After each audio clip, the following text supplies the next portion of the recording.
That says mute.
You let people in?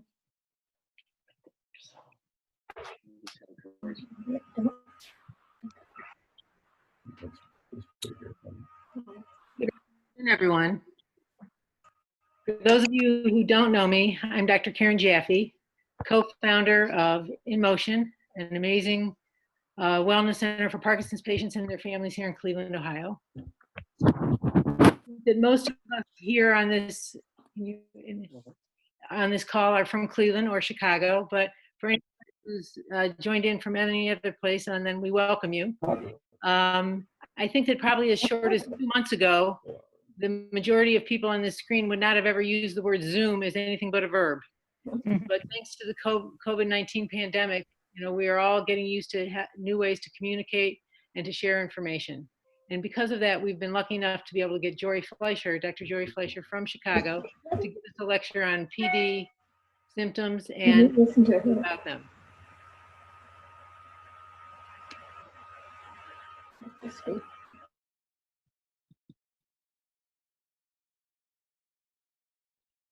So I'm going to keep everybody on mute, and if you think that you're not on it, just don't unmute yourself.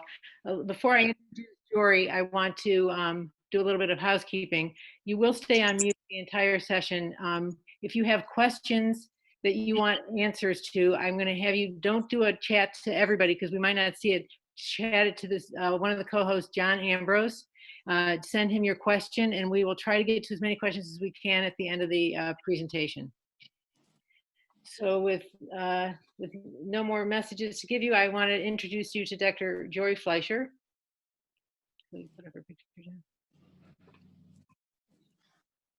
Jori Fleischer is the Leslie Nan Burridge Endowed Faculty Scholar in Parkinson's Disease Research and an assistant professor of neurologic sciences at the University Medical Center in Chicago.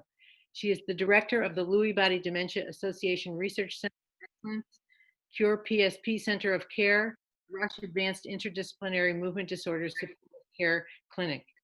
She is a movement disorders neurologist with a special interest in novel models of care and understanding the needs of individuals and families who are living with movement disorders, including Parkinson's disease. She received her MD from Northwestern University and her Master's of Science in Clinical Epidemiology from the University of Pennsylvania, where she completed her fellowship and her residency. Dr. Fleischer has additional training in health services research, palliative care, and implementation science. Supported by the National Institutes of Health Foundations and Philanthropy, Dr. Fleischer has several studies underway focused on interdisciplinary telemedicine and peer mentoring to improve the lives of patients and families living with advanced disorders. Dr. Fleischer is also studying the impact of karate in people with PD. So without any further ado, I'm going to ask Jori to take the screen and we can get started. Hi, everyone. Give me 1 second. Let's see if I can get this going. Can people give me a thumbs up? Can you see it? Awesome. Okay. Can everyone hear me okay? Awesome. Yes. Thank you, Karen, for that wonderful introduction. The critically important thing is that I am a Clevelander, born and raised, and so excited to have this collaboration. I want to say thank you to Karen, who suggested this and coordinated everything, to John, to Kathy, to the whole team at InMotion, to our team here at Rush, Lucy, our incredible nurse, to Melissa, our whole team. I see a lot of friendly Rush faces that I recognize, and lots of Cleveland faces. So thank you all for being here, especially with so very much going on in the world right now. So as Karen mentioned, I am happy to take questions at the end. Often when I've given this talk for our Rush squad, it can go about an hour to an hour and a half, usually with questions coming in between. But I tend to stick around and answer as much as I can. So I am here for you. So with that, we will get started. All right. So these are my disclosures just in case. I also, pertinent to this talk, I want to say that we have been really fortunate at Rush that we've had several donors step up and say, in the middle of COVID, what can I do? And one has helped support outreach to patients and families in the middle of coronavirus, basically for our team to reach out and say, how are you? What is happening? What can we do to make sure that you have the resources you need to stay safe? And other donors who have come forward and said, do what you need to do to educate people as much as you can. And so thank you to those folks in case they are on the line, and to anyone who's thinking, what is there, what can I do?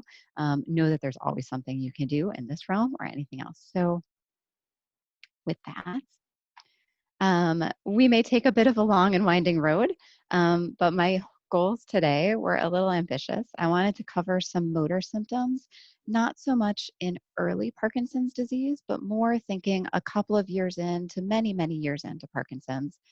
What kind of motor symptoms do we think about? And more than the nitty gritty of that, more than the chemistry of that, or how do we manage the medications, I wanted to share with you some of the many things that have been most meaningful to me and my patients in terms of the life hacks, the little pearls, the tips and tricks that people have told me, like, hey, do you know about this little thing or this little product? None of these are product endorsements in any way. No one is paying me to, tell you about their fancy shoes. Then we'll talk about some non-motor symptoms, some of the things that can most impact people's quality of life with Parkinson's, but often get short shrift. We'll talk about the cognitive changes. We'll talk through both sudden changes in Parkinson's and gradual changes. We'll talk a little bit about driving, and then we'll talk about building your team. And I forgot to add into the overview, but I threw in a couple of slides specifically related to COVID-19. What do I do about this? Just in case we have time and we want to go there. So first of all, I'm going to cover a lot of stuff. And if anything on there sounded scary, number one, it's okay. Number two, the reason we talk about all of these different topics, especially and including cognitive changes, is not to scare anyone. It's really to let you know these are part of the disease for some people, and there are things that we can do about them. So if you are experiencing any of these symptoms or other symptoms and wondering, is this the Parkinson's? Is this something else? Ask. This is why your healthcare team is here. Ask your community. You're part of this amazing community, but don't panic. There's so much that we can do. So with that caveat. So in early Parkinson's disease, we often think about these cardinal motor features predominating. What does that mean? The cardinal motor features are the things that Dr. James Parkinson, back in 1817, noticed in people that he examined and 3 other people that he saw just wandering the streets of London. And just putting together the couple of things that held together across those 6 people, he said, folks have a slowness of movement or bradykinesia, have rigidity or an involuntary stiffness of the muscles. They have a tremor, some people typically at rest when the hands or the limbs are not in use. And some people have changes in their posture or balance. And really kind of hit the nail on the head with a lot of the key features of Parkinson's, not the non-motor stuff. He kind of missed out on all of those things, but we got to give him credit. And so early in Parkinson's disease, it's often the motor features that get people noticed, that bring people to care. And so those are often the things we think about as predominating. And those are the things for which dopaminergic medications, by which I mean things that work on the dopamine system. those provide pretty good relief to excellent relief of certain motor symptoms. Tremor can be tricky, that can be the exception. But in early Parkinson's, most people can function independently in their occupation, in their social activities, or with some level of impairment, but often with some workarounds, with some medication, they can keep functioning. Typically, when we first start medication, the medication effects last from one dose until the next, and things stay relatively consistent. You get a relatively consistent effect from the medications.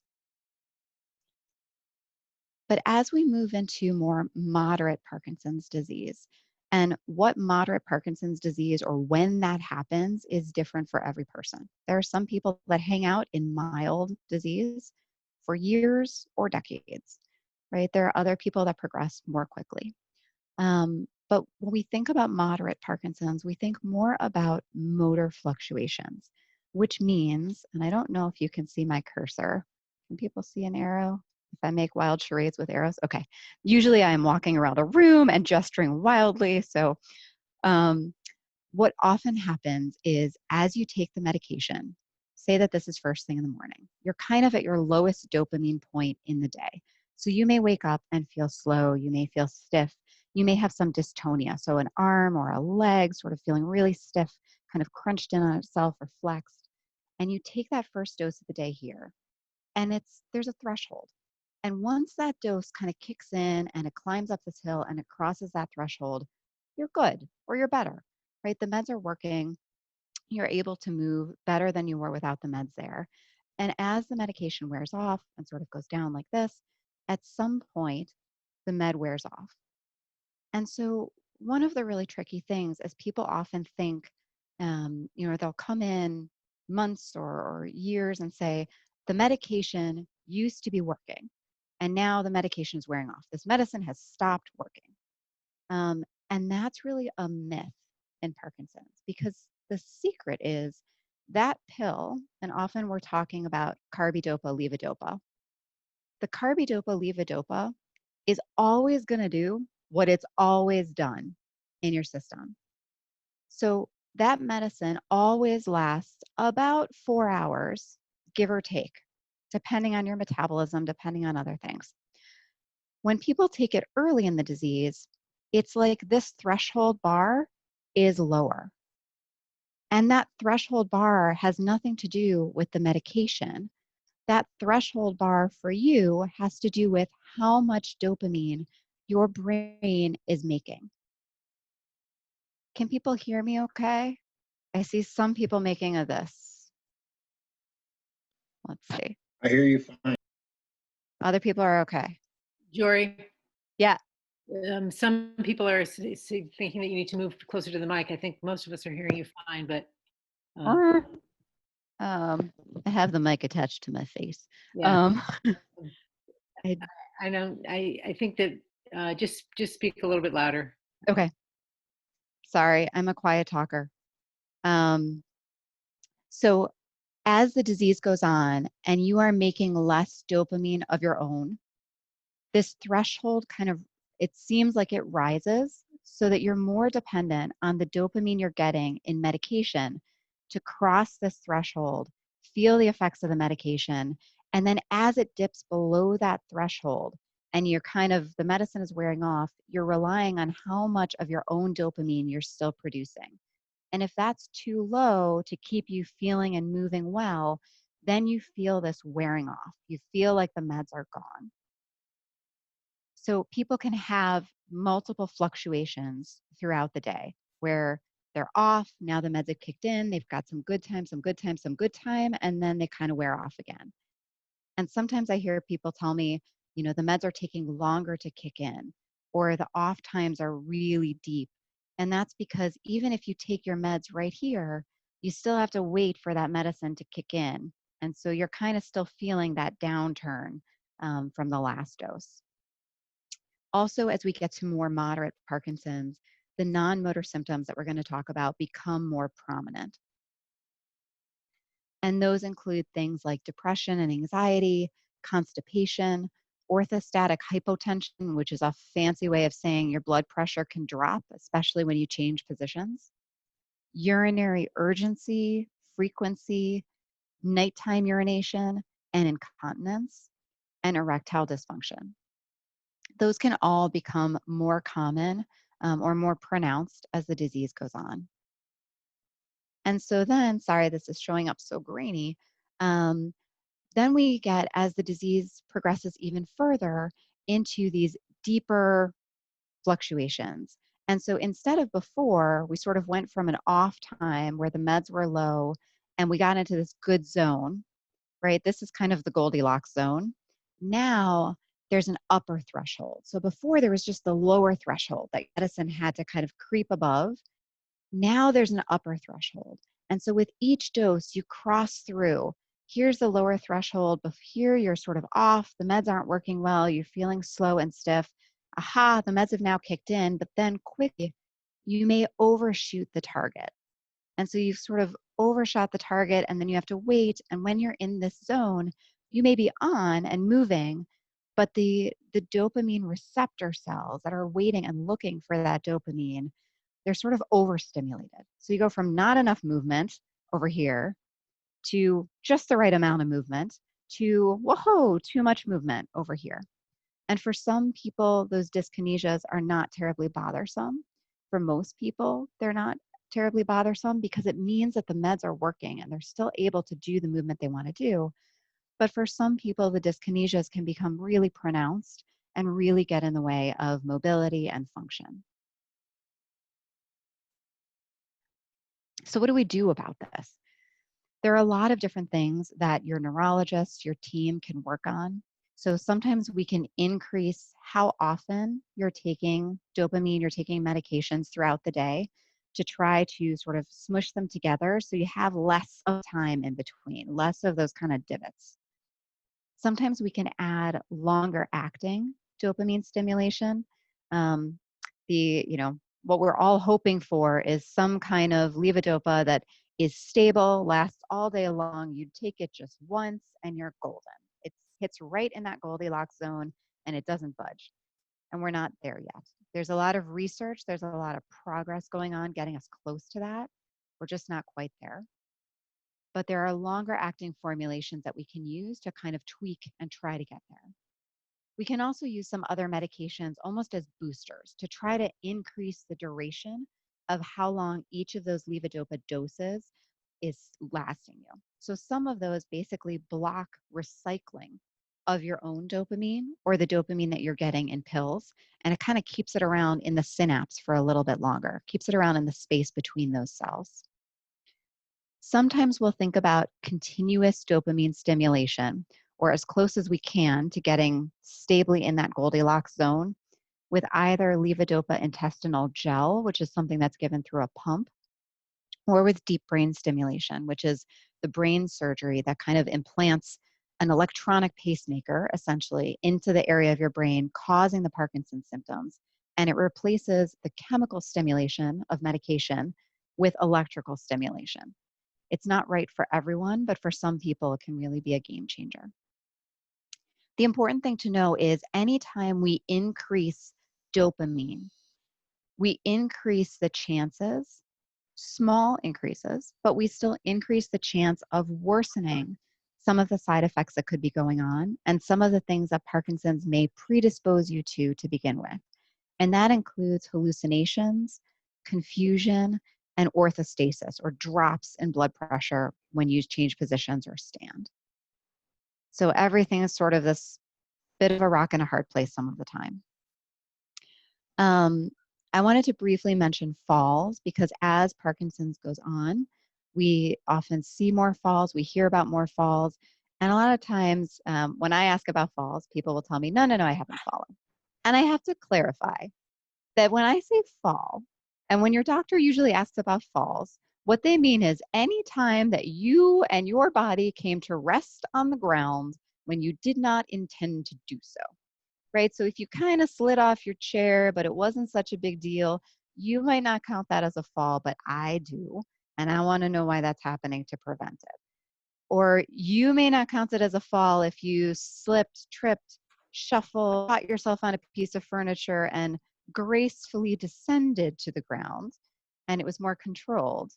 Different than if you just face planted down, but I still want to know about those things because maybe there's something that we could be doing to prevent even those falls, near misses, slips, trips, whatever you want to call them. There are a lot of different things that can contribute to falls in Parkinson's disease. So certainly if your medications are wearing off and you notice that in that slump between medications, that's when you're falling, take note of that.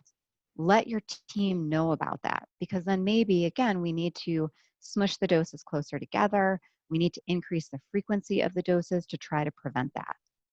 Sometimes people have freezing of gait where you stand up and you're stuck when you first start to walk, or when you go through thresholds, go through doorways, get into really tight, cramped spaces, especially bathrooms or kitchens. People can have a really hard time and their feet get stuck. You know you want to move forward, but you can only kind of shuffle in place and take tiny steps. We want to know about that because sometimes there are different things that we can try to get around that. If it's an issue of balance or imbalance, if you're feeling either sort of lightheaded, unsteady in your head versus unsteady on your feet, we want to know about that. Sometimes there could be other medications that are going on that you're taking that might be contributing, things having nothing to do with the Parkinson's at all. And that those could be going on. Sometimes people have other reasons to be dizzy or off balance, and we want to try to identify those and take care of those. Another thing that can happen as Parkinson's goes on and in some of the related conditions is impulsivity. Sometimes, even though people might know rationally, I need to stand up slowly or I need to use a device, a walker or a cane or whatever they might use. Well, someone's at the door and I hear the doorbell ring and it's just easier if I just stand up and go do it.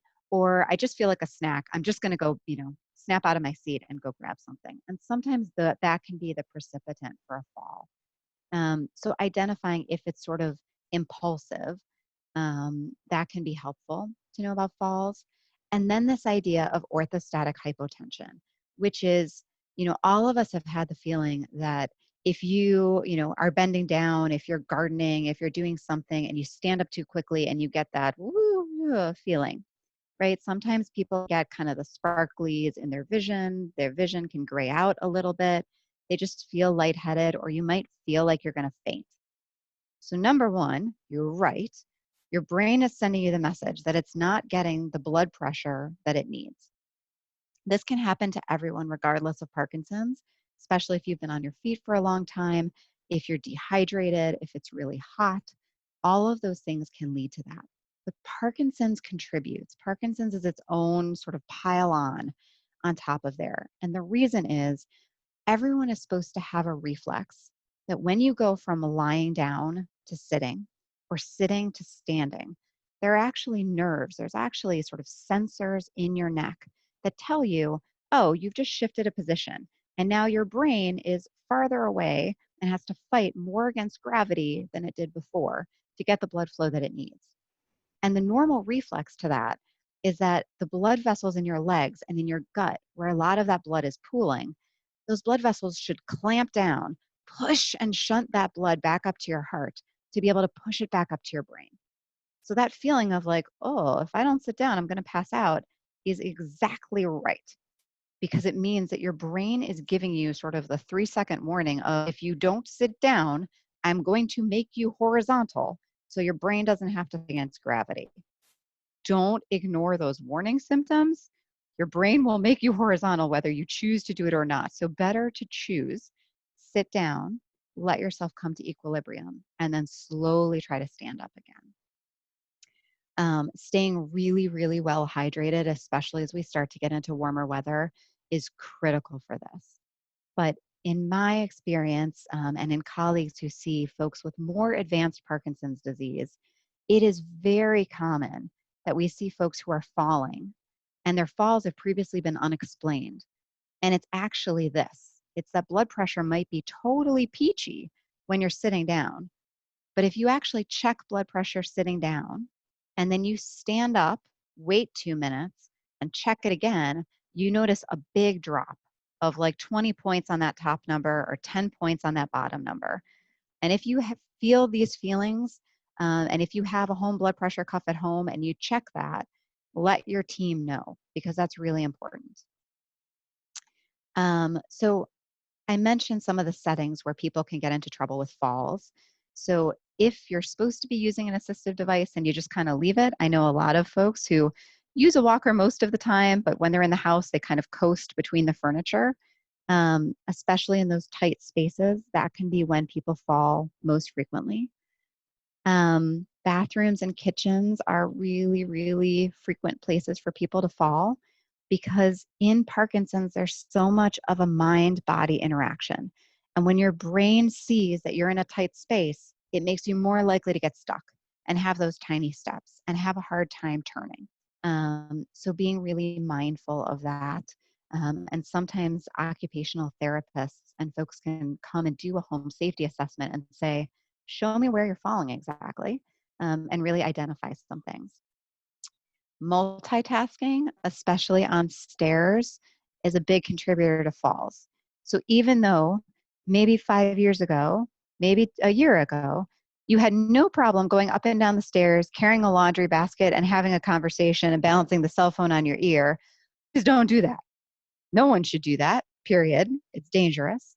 But in Parkinson's, your brain has already had to take a lot of things to come automatically and put more attention to them. A lot of things that used to be automatic aren't automatic anymore.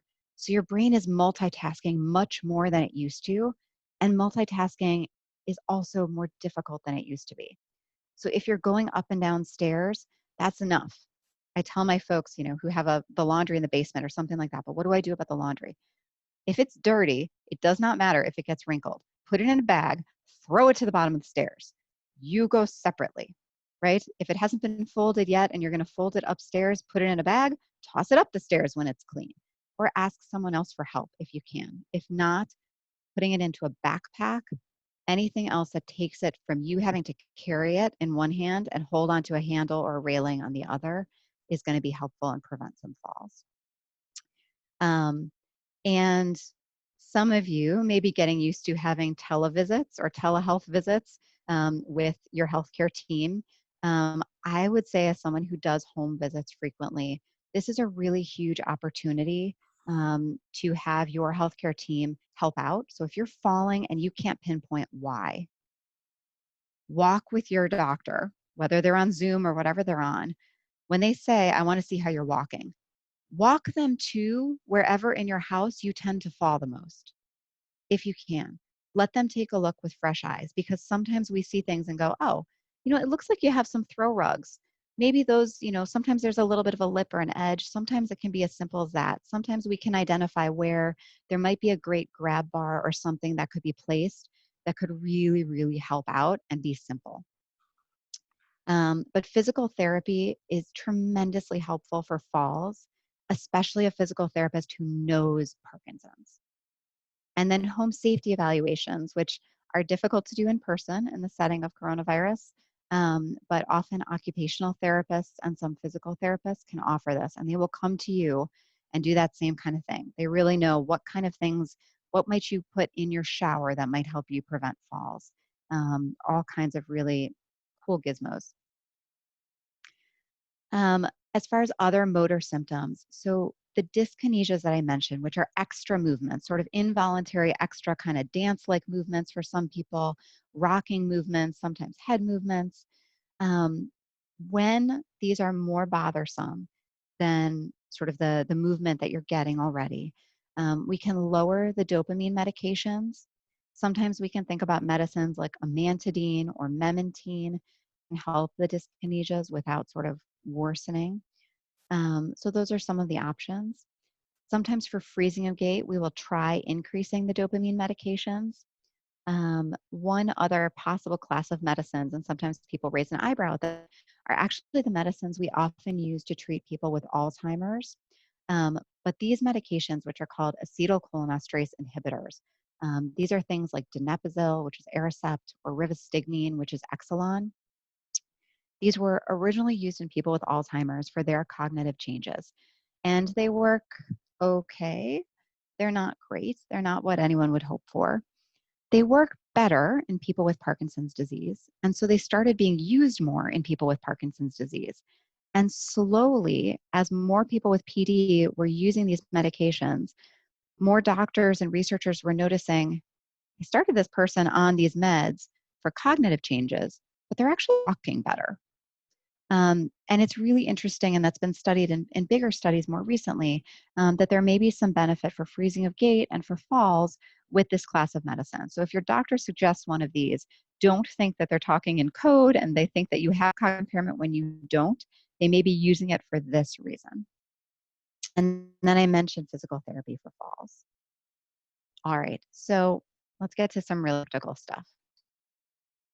So I've heard from so many people about, knowing that handwriting changes and can change really early in people with PD. Sometimes it's really demoralizing. It can be really sort of depersonalizing to lose your signature, or just the number of times that we need to sign things in modern life and how effortful that can be. So for pretty inexpensive costs, usually less than like 10 or 20 bucks, you can actually go online, you can go in person post-COVID to an Office Max, to a copies place. You can actually practice, do your signature, have it be the way that you want it, and then have them make a stamp out of it. And then it's your signature, and you can just ka-chunka your way through all of your bills, all of whatever you need to do, and it's your signature. It looks like you. For people who spend a lot of time typing, there are any number of different dictation softwares that are much better than they used to be 5 to 10 years ago and can take away some of the burden of typing. For people who are frequently using a mouse, this is directly from one of my patients who the way he noticed that he had symptoms of Parkinson's was he was using his mouse and he was finding, I can't pick mine up because it's tethered down, but he was finding that his mouse was doing all kinds of weird clicky stuff. And he had like 3 different mice replaced at his office before he finally realized that maybe it was him. And what he noticed was his 4th finger was the one with the resting tremor. And it would click and click and click and click and click. And it was doing all kinds of wonky things. So he actually drilled a hole in the side of his mouse, inserted a wire, bent it around, and made himself a little tremor rest so that his finger could sort of, tremor above that and not hit and not click anything. So if you're noticing that there are things that are getting in the way, that your tremor is sort of butting up against, think creatively, find someone who's handy, and there's often a lot of things that we can do, especially occupational therapists are fabulous at this kind of thing. As far as dressing, so I had a patient tell me about a company called Magna Ready. It was started by someone who, the woman who started, her husband had young onset PD, and he noticed, I think he was a basketball coach, that he would go to get dressed up for the game, would really struggle with doing the tiny buttons, especially on cuffs, especially on collars, but really struggling with those buttons. And so she had pretty good seamstress skills, and she sewed into the placard, she sewed the buttons into the buttonholes and sewed tiny little magnets in between so that the shirt just closes by magnet without looking like any kind of special clothing. Since that company started, it's gotten bigger, but there are a lot of different companies that offer adaptive clothing. So if you type adaptive clothing into any search bar, you can find a lot of these magnetic closure shirts, both for men and for women, pants that have incorporated that. It's really taken off in the last couple of years. Socks. Socks are a pain in the neck. These can be really, really difficult, let alone if your doctor has told you to wear compression stockings. God help us all. So there are any number of sock helping devices. If you go on Amazon, I think you get 10,000 results. I cannot endorse any one above the others. I think it is a matter of preference. But the point being, you don't have to struggle with your socks on your own. There are any kind of different plastic devices that can help you with your socks, and some of them are really helpful. And then this was a patient specifically told me about this. She was very bothered by not being able to put on her bracelets herself and didn't want to bother her significant other. So she came up with this paper clip trick. She found it somewhere online and she uses it to loop her bracelet on. So silly things, but they make a difference in the day-to-day small reminders of things that Parkinson's can make more difficult. So many times I have people in the clinic and I get them up to walk and they tell me that they're shuffling and I see that they're wearing shoes without backs on them. Not a good idea, especially as we get more into the summer. I know it's easier and it can be really difficult to get your feet in sometimes to a shoe with a back on it. Um, but without that support on the back, people have a tendency to shuffle even more. And people with Parkinson's in general have a tendency to put more pressure on the front of their feet and less on your heels. So normally when you step, you want sort of heel to toe, this nice motion. And instead, we kind of lose that in Parkinson's. And when you have shoes that don't have a back, it kind of feeds into that whole thing and makes you more likely to fall, to slip, to trip. So try to avoid the backless shoes. Instead, there are all kinds of different companies, but I had someone come up to me at the last PD 201 that I gave and said, "Let me show you my shoes." There are several companies now, but Ziba is just one of them. This is from their website, that you actually can step into the tennis shoe and it kind of collapses down and then pops back up around the back of your heel. So you don't need to bend down. The shoelaces are already tied. Don't need to deal with any of that, but they're actually supportive and they do have a back to them. So I'm sure there are a lot of other companies out there, but if you search for adaptive clothing, if you search for, shoes, adaptive shoes, you can find these. Amazon has a lot of stuff on there. Silverts is another company that offers a lot of different things. And then transfers. So getting in and out of a car, full credit. I believe it was Karen who told me about these. And now I share them with everyone. So we'll start there. So this is this fancy MacGyver device. It is called variably a car assist handle, a car cane, a car assist cane. If you type in any of those keywords, you will find this. What it is marketed as for many people is if by chance in the middle of Cleveland, you drive your car through a flood, right? And you need to bust your way out and like smash open the window, cut your car, the seatbelt, and get yourself out of your car. This has a little knife hidden in here to slash your seatbelt. You can use this guy to bust through your window. But on a daily basis, it is much more helpful to wedge it into the latch on the side of the door, and it gives you leverage to get in and out of the car. So I don't think that as a blonde person, I realized what this little latch is for. It's part of the lock on the door, but now you can use it for something else, which is giving yourself leverage to get in and out and transfer and pivot a little bit more easily. They're about $10 online. What's even cheaper than that and helps with getting in and out of a car, especially if you're getting into a low seat, a low back seat of a car, if you have a plastic shopping bag hanging around, Jewel, Heinen's, it does not matter the brand, they all work about the same. Carry it in your purse, carry it in your wallet. You take it out, you put it behind you before you sit down on the car seat, pop down. And now you've taken away some of the friction and it's much easier to pivot in and out of that car. And we all have 1,000 of these hanging around in closets and we're not supposed to use them anymore. So you're giving it good life. The other thing that I've learned about from my patients is car seat extenders, seatbelt extenders. So you can actually plug these in, and instead of having to reach all the way around, especially when sometimes there's a lot of rigidity in the trunk, or it's really hard to reach that arm all the way across from one side to the other, you can sort of plug extra car seatbelt extenders into the seatbelt, and these can be really helpful. All right. Transferring in and out of bed can become really difficult for some people.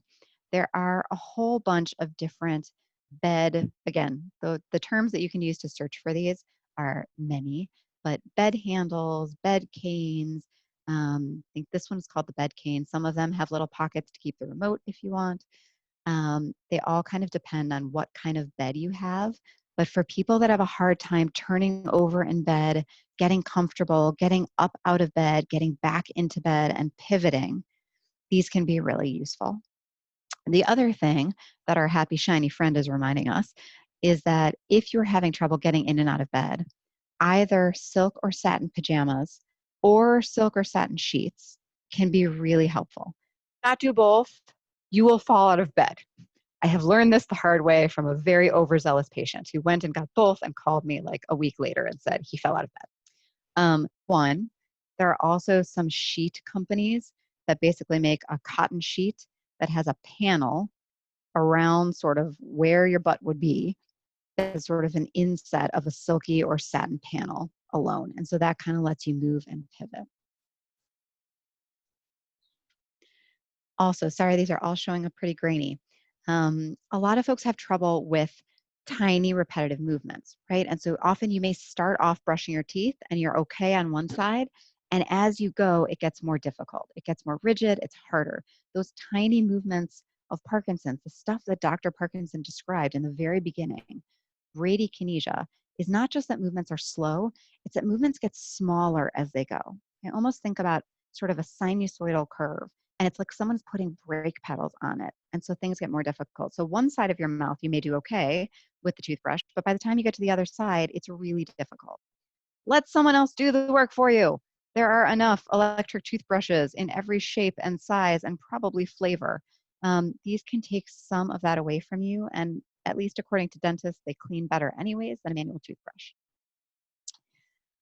The right side of this is more controversial. Men, I will not fight with you over this. I know people are very attached to their manual razors, and I will not win over some people to switch them to an electric razor, no matter what I say. But if you are on the fence and you're having issues with shaving, switching over from a manual razor or just over to something electric can offer you a little bit more protection against nicks and cuts, especially if you're having an off moment, if the tremor is really difficult, or if you're having dyskinesias. Something new that I heard about more recently is actually this, which is, it's called the Gillette Trio, Treo.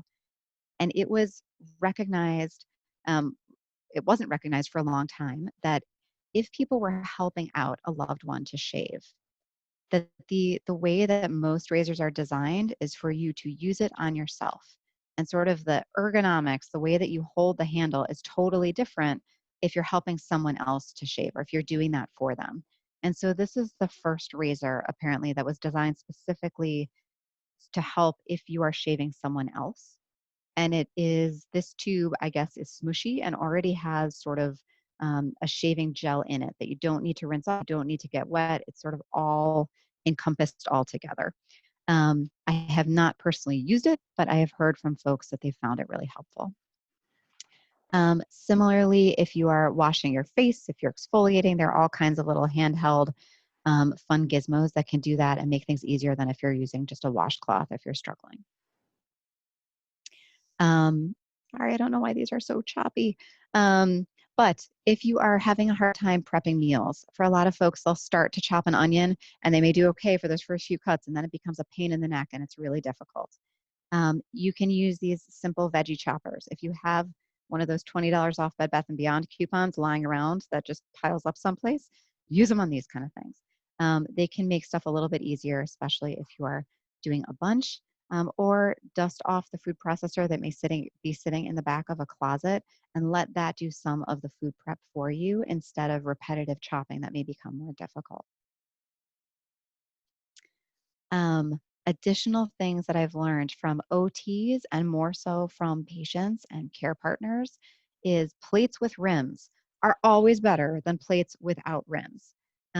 Having a hard time, if there's a tremor, it's much easier to push the food up against an edge of something. And it doesn't need to be an adaptive plate. It doesn't need to be ordered from an OT store. It can be, these are from Crate and Barrel. Any plate that has a bit of a rim to it will make things a little bit easier. And especially for folks with a tremor or a little bit more rigidity, sometimes that plate scoots around and it can be difficult.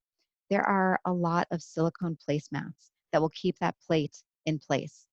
Or if you have dishware that you're usually using, you can actually cut and just glue some silicone to the bottom of the plate and it'll keep it from scooting around on you. I ask people often about, are you having a hard time cutting up tough food, especially like with a knife and fork? Because that can be really difficult. And someone at one of the PD201s here at Rush said, I use a pizza cutter. It's so much better than anything else. Use a pizza cutter. Tell people. It's easier to hold than a knife. And so you can stab something with your fork and you can just use the pizza cutter to go across. It's a little bit easier. The other alternative, this is a mezzaluna or rocking knife, and it's much easier to cut. It's also just fun. But these are both, you can find these for pretty inexpensive. And then I've learned this from one of my palliative care colleagues. These are nosy cups. So it's actually cut out here. So some people, if you have difficulty, if you have stiffness in your neck and you have a hard time tilting back to drink from a cup, if you have a hard time tilting forward sometimes, if your nose is getting in the way, these are actually cut out so that you don't have to move as much to swallow. So for some people, those can be really useful. All right. So we're going to start to tackle some non-motor symptoms. Some of these you may feel like, why is this even on here? This doesn't bother me. This is not a thing. I wanted to include a lot of things that sometimes people might not know and also that we can really treat. So drooling can be an issue, more so as Parkinson's goes on, but sometimes it can be an issue early on. And sometimes that's just noticing that there's a little bit more saliva kind of pooling on your pillowcase at night. If you just kind of get this feeling that there's a little bit kind of hanging here sometimes, and sometimes it can be more pronounced, and people needing to carry a tissue with them or a handkerchief with them. And there can be a lot of stigma with that. So even though it's not one of the big motor symptoms, it's not the stuff that people think about with Parkinson's. If this is something that's bothering you, if this is preventing you from going out in public, this is very treatable. So there are some really easy first line things. So number one, it's not actually that people with Parkinson's are producing more saliva. It's that you're swallowing less frequently every minute. So stuff can kind of just pool a little bit longer. And sometimes there's less of a sense of it pooling. So it can kind of get to a point where it's overflowing. So even though it sounds counterintuitive, sialagogues, which is your Jeopardy word for the day, it is a fancy way of saying something that makes you salivate more. So typically these are sour candies that can actually produce more saliva, but it cues your brain and says like, hey, there's more going on here, and it makes you swallow more frequently. So those can be helpful. I would advocate for sugar-free if you can, or sugarless gum. And again, sour stuff tends to be better at helping with this. And if that doesn't work, there are some medications that we can try, but these come with a lot of side effects. So most of the time we will avoid sort of the pills, the drops, the other things that are marketed to treat drooling because they just cause more harm. The most effective thing and one of the most magical treatments that we have truly is actually botulinum toxin injections or Botox, which is sort of the way that we refer to all tissues as Kleenex. There are lots of different brands of Botox, but these have been studied in people with Parkinson's and people in general who have a lot of drooling, and they can be incredibly effective. And it's essentially an injection around here, an injection around here on each side of your face, and they last about 3 months, and they can be pretty impactful. Sometimes trouble with swallowing can be an issue. More typically later on in the disease if this crops up, but sometimes people notice that they just feel like a sense that it takes them longer to swallow, they have to swallow twice, something kind of gets stuck. It is never too early to see a speech language pathologist. I have talked with many of my speech language pathology colleagues and said, have I ever sent you someone too soon? And they have said never. They would always rather see someone and evaluate when things are really slight and minimal. Because if you feel something has changed, they will see it. They will notice it. They can detect things pretty sensitively. And then they can give you exercises and different tips and tricks to get around those swallowing issues. We really want to get on top of this when it's just that sense that it feels different, and not when it's progressed to the point that things are falling down the wrong pipe. So sometimes if you have that sense, which everyone can have, of you swallow something the wrong pipe and you cough, as Parkinson's goes on, some people have that more frequently. And also sometimes we can have what's called silent aspiration, meaning you cough something down the wrong pipe, but you don't actually cough. It just kind of goes down the wrong pipe. So whatever it was that you swallowed, whether it's water or whether it's food particles, now instead of going into your stomach is going into your lungs. And when that's not detected, that can bloom into a pneumonia pretty quickly. So there's a lot that we can do to detect this and to treat it really proactively. Briefly, Unintentional weight loss. So weight loss without trying to. In middle disease and in early advanced stages of disease, it can be common for people to have weight loss without trying. And while we really like to blame Parkinson's for everything, and certainly Parkinson's can contribute to this, we also want to hold all of our other doctors and everyone accountable. So, a good colleague at Penn once described Parkinson's to me as a promorbidity. So, we think about other medical conditions, we call them comorbidities, other things that are going on with a person. So, I asked her, like, what do you mean by a promorbidity? And she said, it's basically causing people to cause even more harm. So, sometimes, especially with neurologic conditions, non neurologist doctors have very little training in these conditions and they kind of go, oh, whoa, you got Parkinson's? Oh, okay. You just go, you take care of that. Yeah, I'll see you in a year. That's your main problem. Right. That's why you have movement disorder specialists. That's why you have your neurologist. We got the Parkinson's. But you need to make sure that your primary care doctor is doing all of the regular age appropriate things because if you are losing weight unintentionally, could be related to Parkinson's. But also, if you didn't have Parkinson's, we would think, could there be a cancer? Could there be an infection? Could there be an autoimmune thing? Are you up to date on your mammogram? Are you up to date on your colonoscopies? What about your prostate screening? Just because you have Parkinson's, you still don't get out of all of that stuff. So we don't want to blame the Parkinson's when it could be something else going on. So it's always important to make sure you're up to date with all of that regular screening. Um, and then dental evaluation. So people with Parkinson's are more at risk of dry mouth, both we think because of the disease itself and some of the medications that can be used to treat it. And partially because of that, we think you're at higher risk of dental cavities, tooth decay, and tooth loss. So sometimes people don't even realize that they may be eating less. And some of that is because they're just in pain. And if it's been there chronically or they don't feel like their teeth are stable, they may change their dietary habits. But that is fixable. Um, the swallow evaluation. If you've sort of curtailed or you're changing your diet because you don't feel comfortable with big pieces of things, or you've cut out certain foods because you don't feel comfortable, you shouldn't be cutting things out. We should be figuring out why that's going on and treating it. Um, reviewing medications. Sometimes there are medications either from Parkinson's standpoint or from any other things, any other medical issues that could be contributing to decreased appetite or could be contributing to weight loss. So making sure that your team is reviewing that. And if you have a sense that you just kind of feel full earlier than you used to, that's okay. But you can divide up your meal into sort of more snack-sized portions. So if your loved one prepares you dinner, but you only eat a third of it, even though you like it and it was delicious, you just kind of meh, you feel full, right? Maybe you have some of that as a pre-dinner appetizer, and maybe you have some of that as dinner with everyone else, and then maybe you have that as like a midnight snack later on. And then another way to do this is to really focus on incorporating high calorie density foods. What does that mean? Most of the time, it means the stuff that every other doctor is telling you to avoid. But if you are losing unintentionally in Parkinson's, it's not a good kind of weight loss. It typically is muscle mass that's being lost, which means if you fall, there's less to cushion you. There's less to help catch you, right? It means that you're more likely to have a hip fracture, to have some catastrophic fracture, and that could be the beginning of the end for people. So anticipating that and taking those 3 steps back and going, how do I keep that muscle mass? How do I keep from losing further weight? Um, I took a geriatrics course in med school, and they made us taste Ensure and Boost and Glucerna and the different flavors. This is not to offend people who like them. If you like them on their own, mazel tov.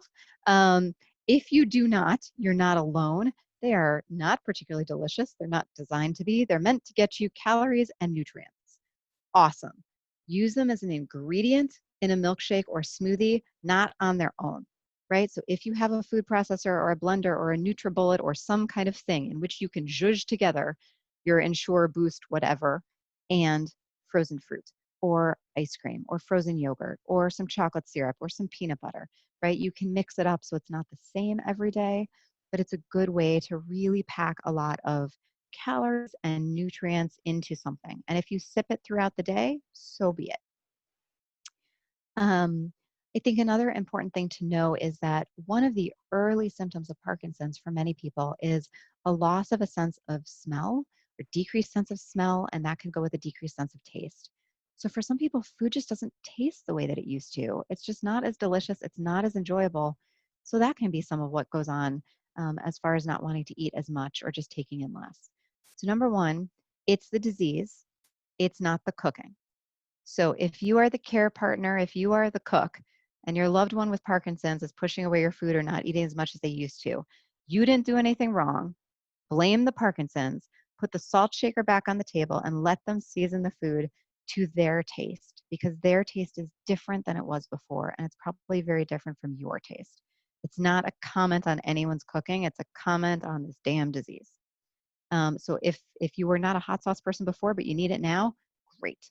But there are lots of, find a spice shop and go explore. There's lots of things that you can add to things taste better. All right. So I thought by going into neurology, I would not have to talk about poop for most of my days. It turns out, as a neurologist and a mom of a 5.5 and 2-year-old, I spend probably 60% of my day talking about poop. And that is because largely Parkinson's is pretty significant constipation for a lot of people. And it actually does that in a combination of ways. So normally, sorry for brain diagrams and all kinds of stuff, but normally the gastrointestinal system, so here's your large intestine, here's your small intestine all squiggled around, here's your stomach up here. There's actually a ton of nerves that are helping to control how your nervous system works, how your GI system works, how things are processed. And there's also this whole intestinal microbiota, which means basically all of this bacteria and viruses and sort of all kinds of germs that are supposed to be in your gut, that are normal, that help you with metabolism, with digestion. And for reasons that we are still figuring out, but really has kind of exploded in the last 5 to 10 years, we now understand that Parkinson's may even start in the gut and actually work its way up this vagal nerve. And that may be part of the way that it makes its way into the brain, because one of the earliest places that we see signs of Parkinson's is actually in this dorsal motor nucleus of the vagus nerve, or right over here at the sort of base of the brain.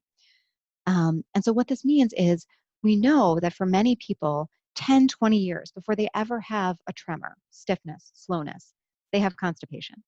And it can be written off as their gut is changing, they're middle-aged, who knows, there's some other reason. There's a lot of ways that we can hand wave and wave this off. And certainly there are plenty of people walking around with constipation who do not have Parkinson's disease. But there are changes that go on that slow down how the gut is moving. So the same way that your general movements might slow down, that's what's going on. The gut should kind of squeeze things along, sort of like making a sausage. It should squeeze things along in your gut to sort of move bowel movements forward. And essentially that movement, just like everything else, gets slowed down in Parkinson's. So the germs that are there that should sort of be moving out and moving in at a regular pace, that all gets messed up. So some of the bad actors stick around longer and then they can kind of colonize more. Some of the good stuff that should be able to be there isn't there because it gets kind of overrun by the bad guys. There's a whole lot of research going on to study that. But what it means is as material sits around in your gut is programmed to try to extract whatever it can out of the stool, basically. And it will get all the nutrients and all of sort of the vitamins out of it that it needs. And then when there's nothing else left, it will keep kind of sucking water out of whatever's sitting around, which means that whatever is sitting around in your gut gets drier and harder and it kind of gloms up onto itself. And then your gut, instead of squishing things along and moving around quickly, it's slowed down. So now it's trying to slowly move this boulder of stool past everything and around in your gut, which becomes really, really difficult. So people can go a long period of time before having a bowel movement. And then when they do, it can be massive, mind-blowing. It can be really painful. It can be really difficult. You can spend hours every morning trying to have a bowel movement only to fail, and it's upset your entire daily schedule. Don't need to do that. There's so much more that we can do. Um, the other thing about this is that let's say all of that is not even going on. The other issue comes sort of right at the tail end of things, literally, is that there are muscles that need to squeeze for you to be able to have a bowel movement. There are muscles that need to relax for you to be able to have a bowel movement. And the messages to those different dueling muscles are mixed in Parkinson's.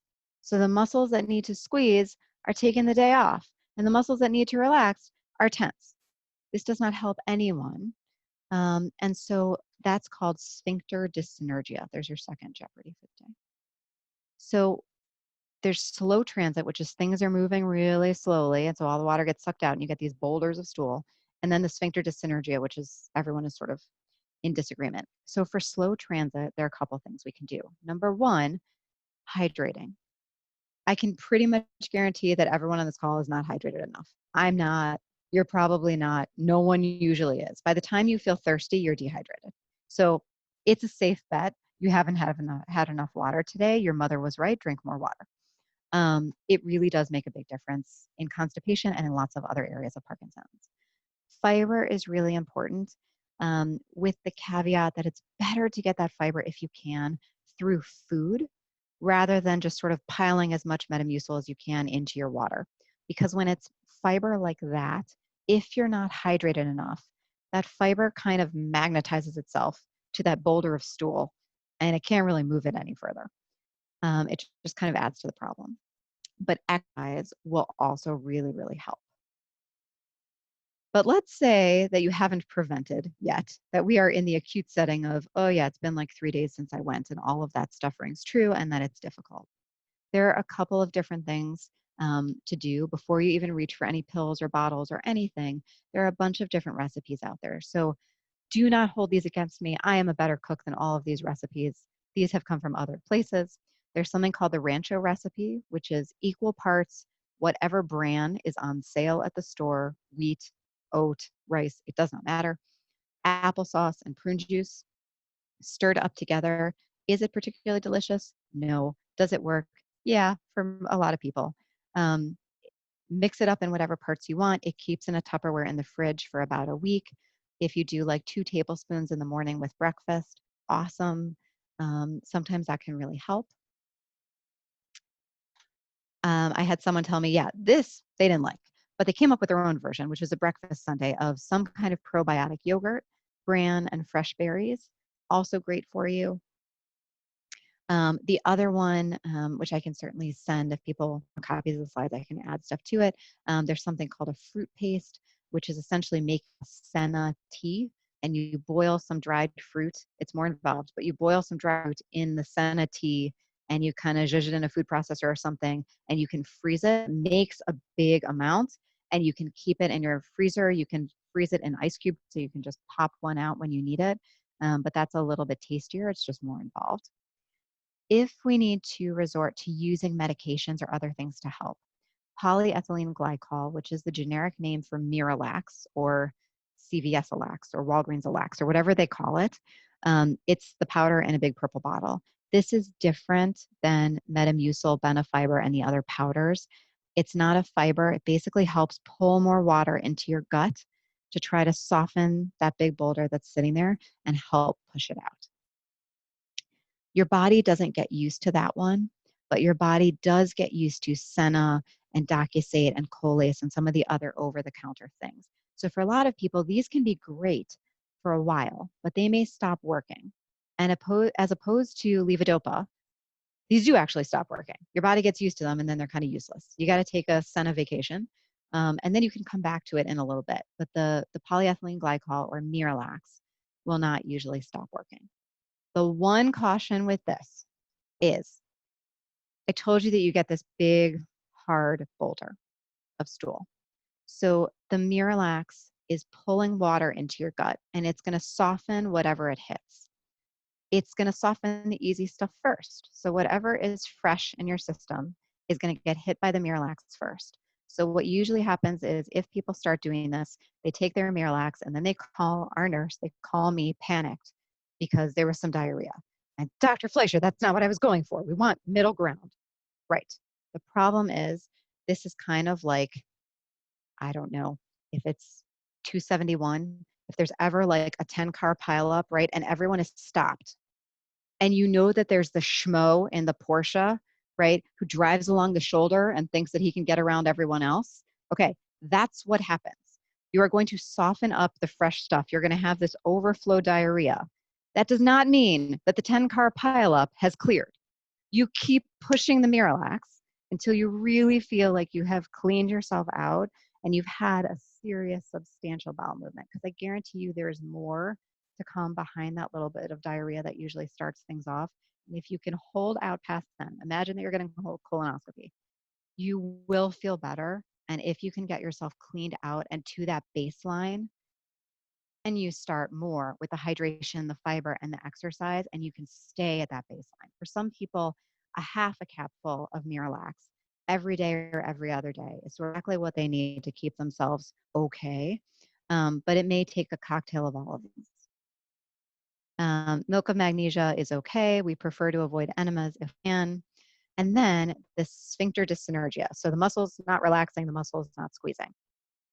They actually found that in areas of the world where people squat more often to have a bowel movement, they have less of this. And it's because if you change the angle of your hips and your knees a little bit, you can get some of those muscles back in better alignment so that they work better.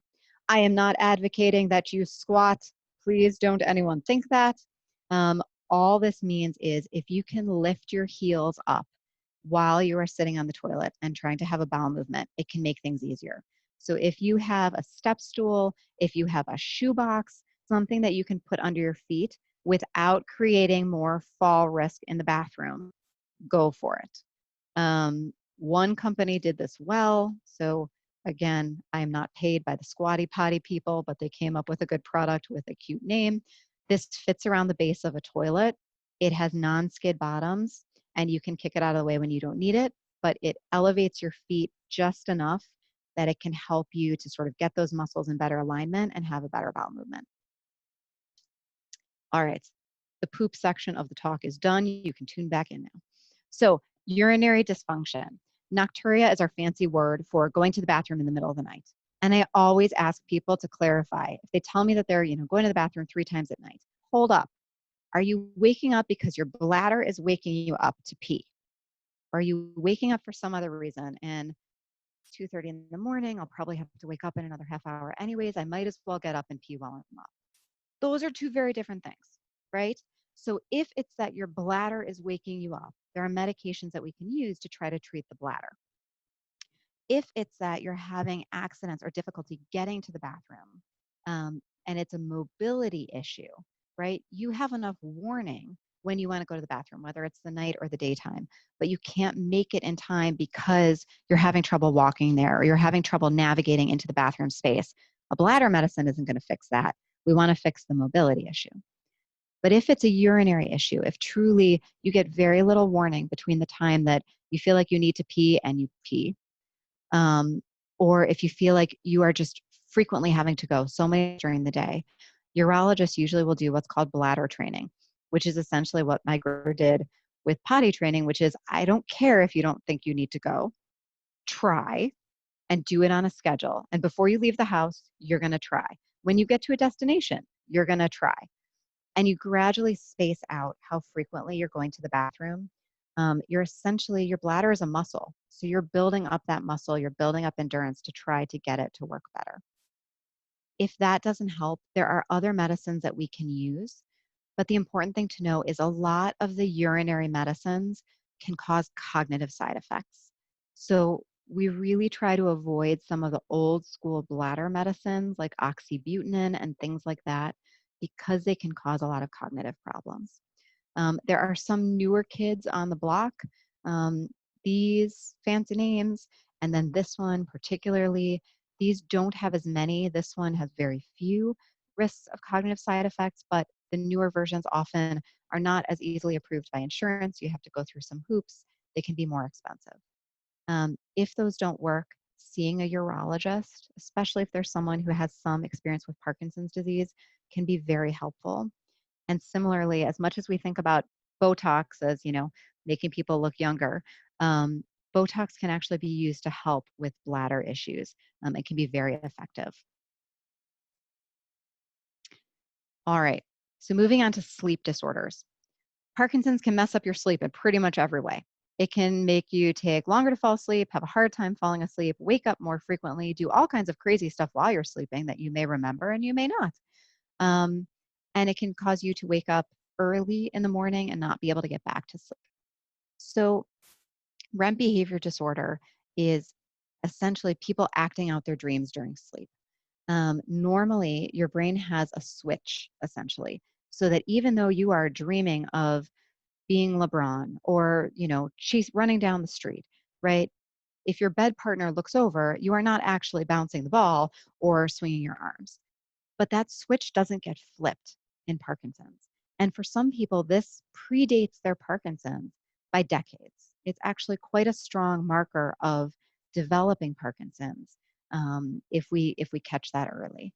And so, sort of the world expert in REM behavior disorder says the treatment for REM behavior disorder is simple: bed on floor.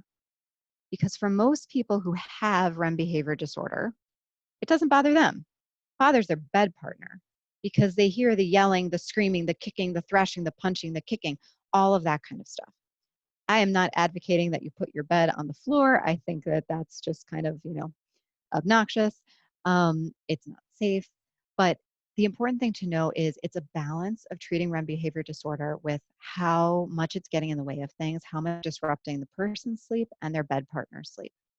There are medications that can help. So low dose melatonin, which is available over the counter, can help.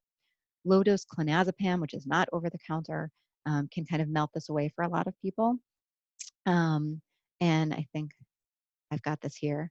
So most often when people have REM behavior disorder, there is something about this area of the face and sharp corners of nightstands. They are magnetically attracted to each other when you are having REM behavior disorder. If I could tell you the number of patients who thrash in the middle of the night, they're having a dream, they're defending their family's honor, and they smash themselves into a sharp corner of a nightstand. If you can move those out of the way, please move those out of the way.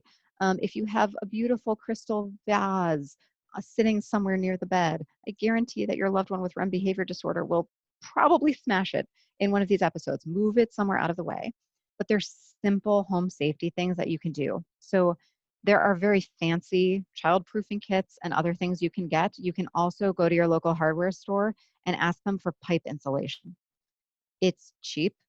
It's not the prettiest thing ever, but most of the time it's already cut. And so you can literally just get a swath of this and fit it around the edges of your nightstand so that in case you thrash or move, there's some cushioning and you're not hitting a really hard edge.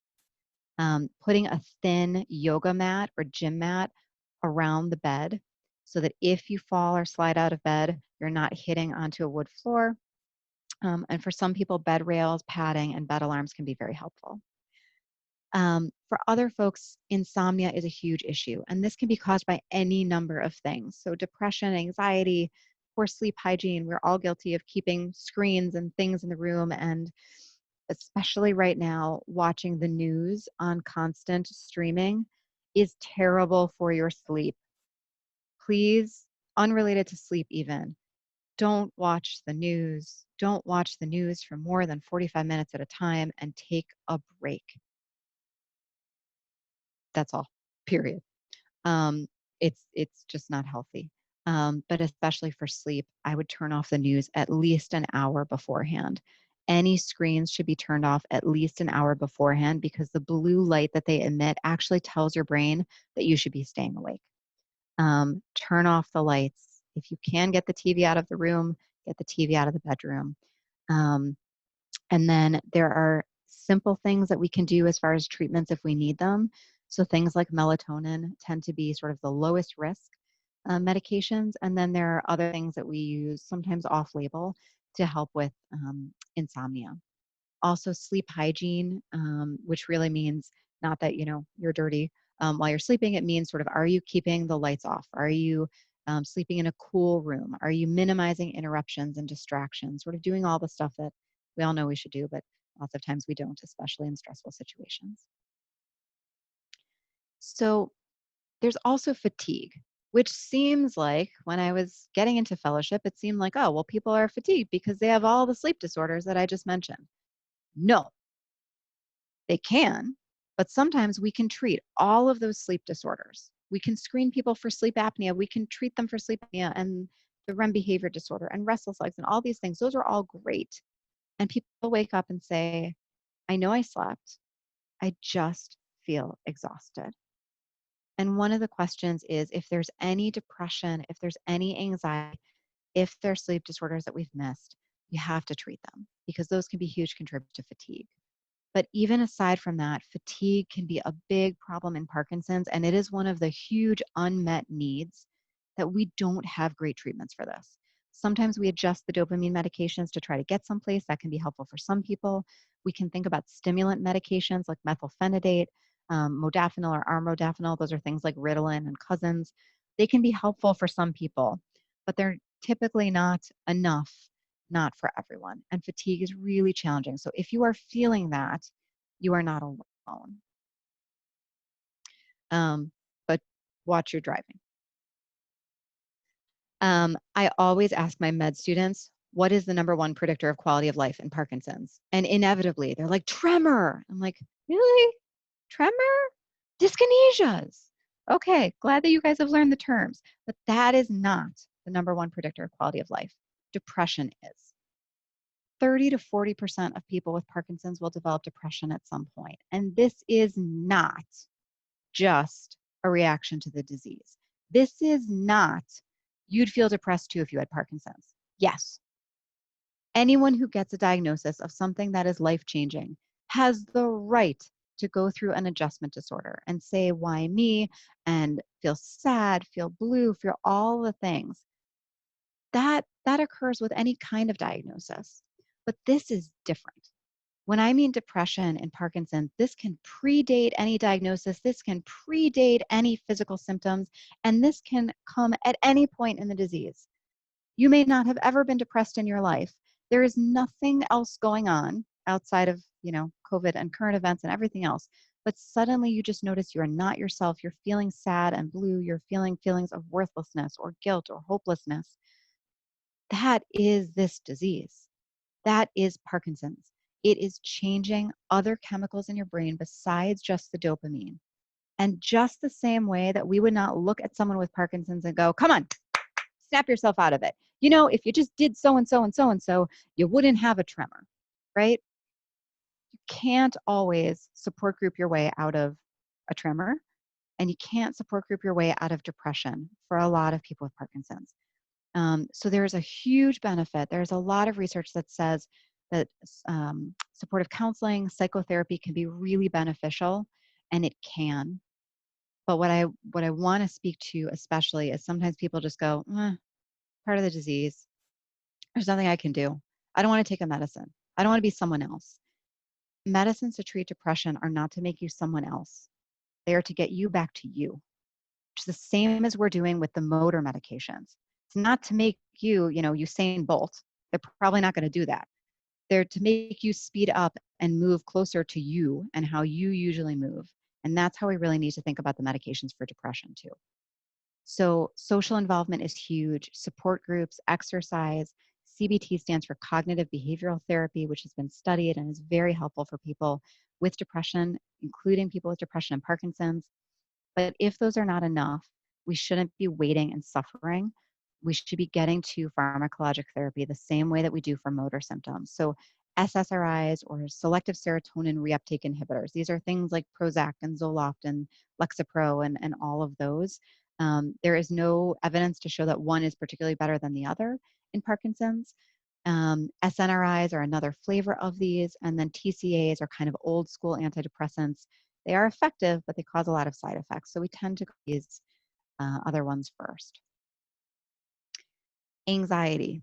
So about 40% of people with Parkinson's at some point will have significant anxiety. This can be situation specific. It can be someone gets really worked up when they're thinking about going to their doctor's appointment and where am I going to park and what's traffic going to be like. And so I know the appointment is at 2 and it should only take me 15 minutes to get there, but I'm going to leave at 12:30 just in case, right? It can be sort of very specific to those kind of things. It can be social anxiety about going out in public, having people notice. It could be a generalized anxiety just that the person was never an anxious person before, or this is a heightened sense of anxiety than they had before. And that also is the Parkinson's. Um, and so for some people, anxiety is actually related to fluctuations. As their medicine wears off, they feel a sense of anxiety. It's almost like they have a panic attack every time their Cinemet, their levodopa falls off, and then they get better as it goes on. If you notice that that's the pattern, tell your doctor, because then again, we want to adjust the dopamine medications and help with that. We can make that better. Psychotherapy, similar to depression, talking with a therapist, with a social worker, with a psychologist, with a neuropsychologist can be really helpful. If that's not enough, SSRIs, the same antidepressant medications that I just mentioned, those are our first line for anxiety too. They work well. The thing that I encourage people is they'll often start taking these medications and they're like, I don't feel anything different. So this didn't start overnight. It's not going to be fixed overnight by the pill. I feel that when they start taking pills for depression, for anxiety, you need to think about these vitamins. You just sort of trust in the higher powers that it's doing something for your body that you can't see, you don't know, but like you have to believe that it's doing something right. It's getting your levels slowly back to where they used to be. We don't want to shock that level back. That's something like a Valium or an Ativan or things like that that are kind of playing whack-a-mole. They very quickly whack the anxiety down. It pops right back up as soon as the medicine is away. They're not actually solving the problem. They're not adjusting, they're not fixing the issue. They're just kind of knocking you out until the next wave of anxiety hits. Apathy. Apathy is not typically something that people with Parkinson's complain about. It's not something people usually put a name to. It's often what is mixed in with what caregiver and family and care partners are complaining about, which is, I know that she or he should, ba, ba, ba, ba, ba, ba, ba, ba, ba. They know that they should, ba, ba, ba, ba, ba, ba, ba, but don't. Or we made a schedule. I scheduled physical therapy. They called it off. They know they should exercise. I tell them, but they don't. And it's not that the person is being obstinate or stubborn or disagrees necessarily. It's this apathy, which is unrecognized a lot of the time. And similar to fatigue, it's this huge unmet need. But this is part of the Parkinson's. This is a change in a person's frontal lobe of their brain where motivation sits. So usually you can take people that are the most motivated go-getter people, and sometimes their main symptom of Parkinson's is they're just kind of a sitter instead of a go-getter now, right? And the difference between apathy and depression, because a lot of times care partners will say, I think he or she is depressed. So I ask someone, what is something that brings you joy, right? So let's assume it's grandkids. If you just don't feel like going to see the grandkids, say that you're not deprived and it's not COVID, right? You just don't feel like going to see them. But if the grandkids came to you and you were able to enjoy that, that's apathy. You just kind of lacked the oomph to take the step to do the thing. Okay.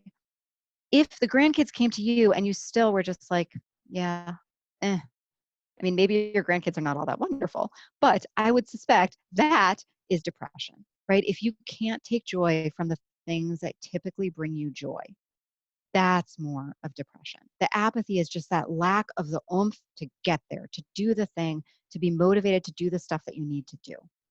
Um, so this can be worsened by depression. It can be worsened by cognitive impairment. So we try to peel those pieces off and treat those. And then having an individualized daily schedule. So maybe sometimes I have care partners that go, well, we have, 5 different things to do today. And then he doesn't want to do any of them. Maybe the truth is somewhere planning 3 activities for the day or 2 activities for the day and compromising on that. But those things have to happen, right? And I tell my patients, like I tell the care partners, I'm like, blame me. Don't blame your wife. Don't blame your husband. Don't blame your kid for dragging you to go to physical therapy or making you go to the gym or whatever it is. Blame me. I am deputizing them to nag and nudge you however much they need you, because this is part of the prescription. You have to do something. And especially in general, it's not good to just sit. It's not good to sit and watch TV, especially right now when it is very easy because it's hard to get out and do things. It's easier to stay home and to sit, but it is even more important now to be engaged and to stay active. So support groups, caregiver support, caregivers recognizing that this is not your loved one turning against you or being resentful or unappreciative of what you're trying to help them with. This is the disease, rearing a really, really ugly head and a really sneaky head, because it kind of scoots in and it can really throw off people's relationships. All right. For the sake of time, we are going to fly through some of the cognitive changes in Parkinson's. I'm sorry I talked too much.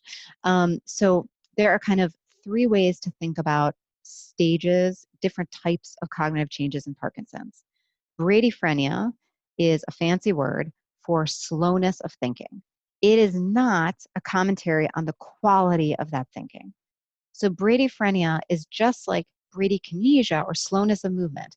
If you're trying to tap from your nose to, the screen and back, you might be slower, but if you get there perfectly, that's one thing. That's what bradyphrenia is. It might take someone with Parkinson's longer to get the words out, or to sort of, if you ask them a question, that question might take longer to get the answer out, but the answer is spot on, right? It's just like the gears are moving more slowly. That's bradyphrenia. Then there's mild cognitive impairment, which means that there are changes. There are cognitive changes compared to that person's baseline, not significant enough that they're impacting their activities of daily living. It's not getting in the way of things, but it's more noticeable. And then dementia, which is changes in cognition that are significant enough that they're affecting a person's daily living. So cognitive changes in Parkinson's are different from other things like Alzheimer's disease. And I'm going to quickly touch on these different areas. So Parkinson's can affect attention and working memory. So attention and concentration can be changed. Someone who used to be able to really zone in and focus, it may be harder to get focused, to stay focused, and to shift that focus. And if you get interrupted in the middle of something, it can be very hard to kind of find your way back, to sort of pick up the breadcrumbs, retrace your steps to where I know I was in the middle of this. Where was I? It can be harder to concentrate. And then working memory is the ability to kind of juggle multiple things in your memory short term. So if someone calls on the landline and you don't have a pad of paper to write down the thing that they just told you, and you have to hang up and walk into another room, and you need to recite in your mind, okay, 867-5309, 867-5309, until you get to the living room, right? That's working memory. And that is more difficult in people with Parkinson's. Trouble with multitasking. So before you blame the Parkinsons for issues with multitasking, you have to ask yourself, and possibly ask your family, were you a good multitasker to start? Sometimes there are gender differences and there are differences of opinion between significant others about whether someone was good at this or not to begin with. But Parkinson's can affect the ability to multitask. Sometimes it can affect organization and planning. So someone who could, have 1,000 things going on and figure out, okay, if I need to run 7 different errands around town, what's the most efficient way to do that so I'm not retracing my steps or forgetting something someplace? That can be more difficult now with PD. Difficulty switching focus and tasks, as I mentioned, and difficulty initiating activities. And that gets back to apathy. There can be some degree of short-term memory in people with Parkinson's disease, which is not, I forgot that I went out to breakfast, but maybe I forgot what I had for breakfast. But if you think about, what did I wear for 3rd grade graduation?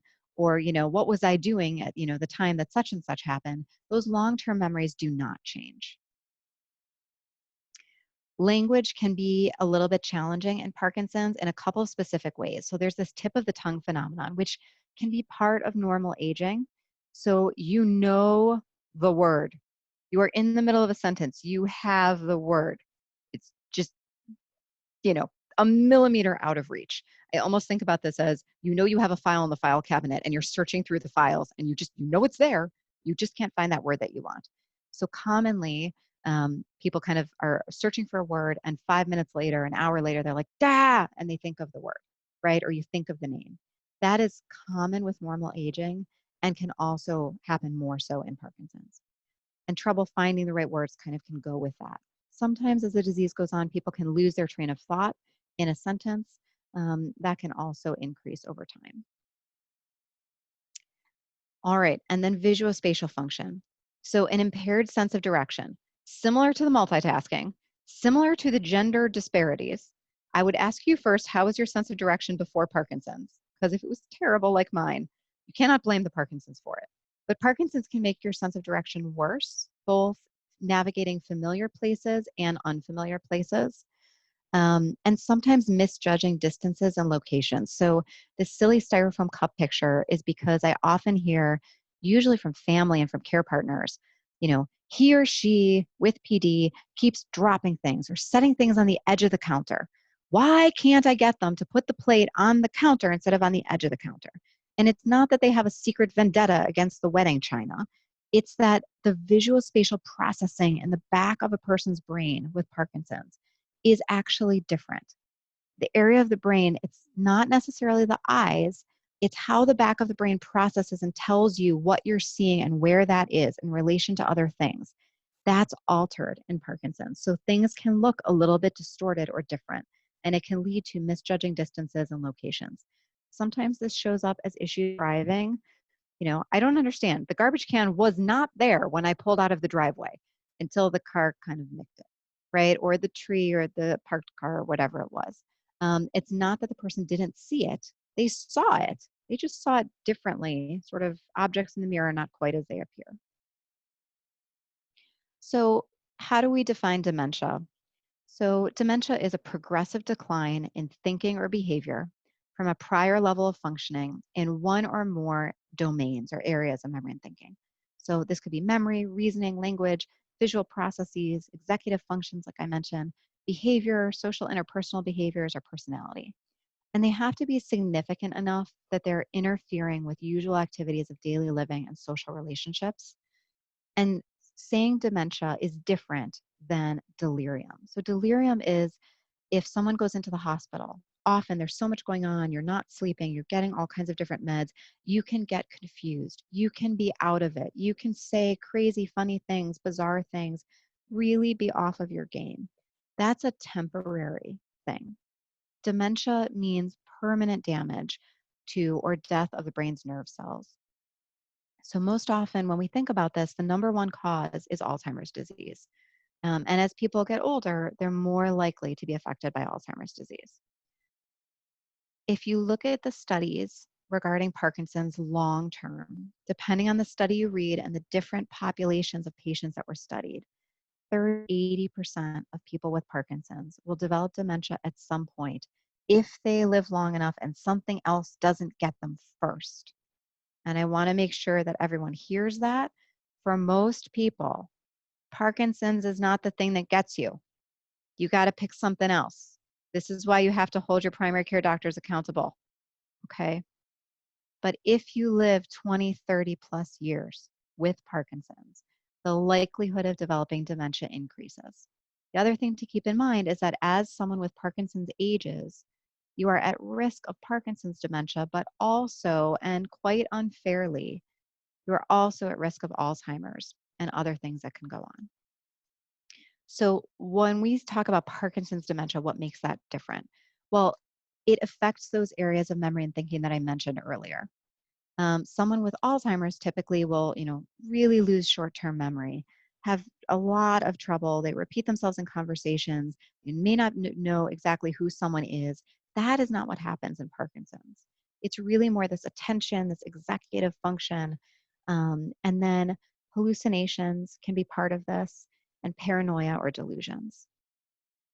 We can also see fluctuations, which means someone can go from spot on, sharp, having a conversation, really with it, to 5 minutes later being almost unarousable, asleep, zombie. You're just like, wait, hello, where are you? And an hour, 10 minutes later, sometime later, right back. These very deep changes. So it's not that there's sort of a bad day and a good day, that can happen, but this is on a shorter time frame that things can really change like that. That's very different from someone with Alzheimer's. So we talked a little bit about age being the biggest risk factor, and the longer someone has had disease, Parkinson's, being one of the bigger risk factors for PD dementia. It seems that the more severe a person's motor symptoms are, the higher risk they are for PD dementia. If they have cognitive impairment or changes early on at the beginning of their Parkinson's symptoms, they're more likely. If they have the akinetic rigid type, which means they're not so much a tremor after Parkinson's, they're much more stiff, much more slow. Those folks tend to have higher risk of developing dementia, and if they have hallucinations. So I'll talk a little bit about delusions. So delusions are a fixed belief in something. Despite evidence to the contrary, a person believes in something. So paranoia can be more common as Parkinson's goes on. And again, caveat to all of this, like all of the talk, please do not think that everyone gets all of this. Please do not think that everyone gets any of this. People tend to have a sampler platter, some from column A, some from column B. We talk about all of these things because there's stuff that we can do about all of these things. So paranoia can crop up. It can be sort of generalized. It can be specific. There can be something called delusional jealousy or Othello syndrome, if you're feeling Shakespearean, which is despite all evidence to the contrary, this fixed belief that your significant other is cheating on you. And sometimes a person may not say this, they just may be acting funny or suspicious or doing something. And it really takes someone asking specifically about this in a sensitive way to try to get that out. There's something called Capgras syndrome, which is a fixed belief and that someone or something or some place is an imposter.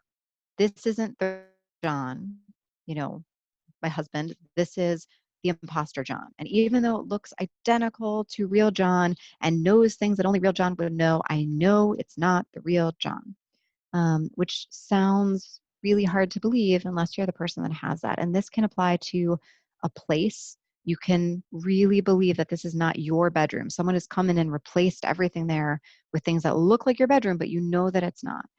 And again, this is uncommon, but can happen. And sometimes a person may not feel safe. They may not feel able to even put that into words, but it could be going on. And then hallucinations. So hallucinations are a false or distorted sensory experience, something that appears real. And people can either have insight, it looks real, but they know it's not, or they may have a hard time with that insight. They may not know whether or not it's real. And so this can be, often we think about visual hallucinations, something that's seen, but they could be heard, felt, or even smelled or tasted. So again, the numbers are really wide, but 6 to 60% of people with Parkinson's at some point in time may develop hallucinations, usually later in the disease. And while it can be part of the disease, they can be caused by, made worse by certain of the PD medications. So sometimes this can just start as a vague sense, a passage hallucination or a presence hallucination. And this can happen without Parkinson's, that you're walking down a hallway and you just feel like someone's walking behind you and you turn around and no one's there, right? Or you just feel like someone's there and you look and nothing's happening. Not mean that you have Parkinson's, but this can be more common in Parkinson's.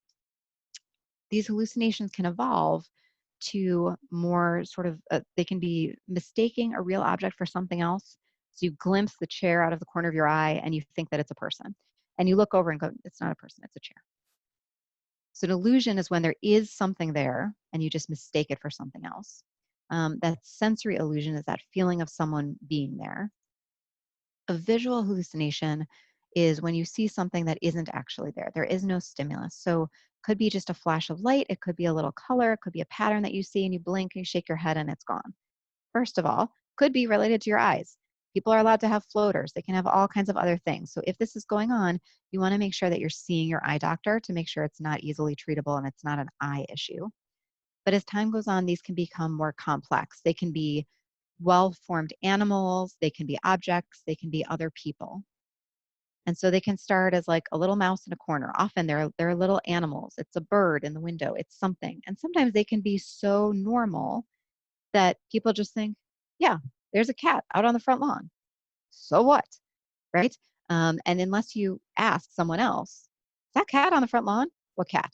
Right? Then you may not know that it is a hallucination. But typically they start very slow, very subtle like that. And people kind of blink and they recognize, oh, it's not real. Please ignore the terrible commercials online or on TV about medications for hallucinations for Parkinson's disease.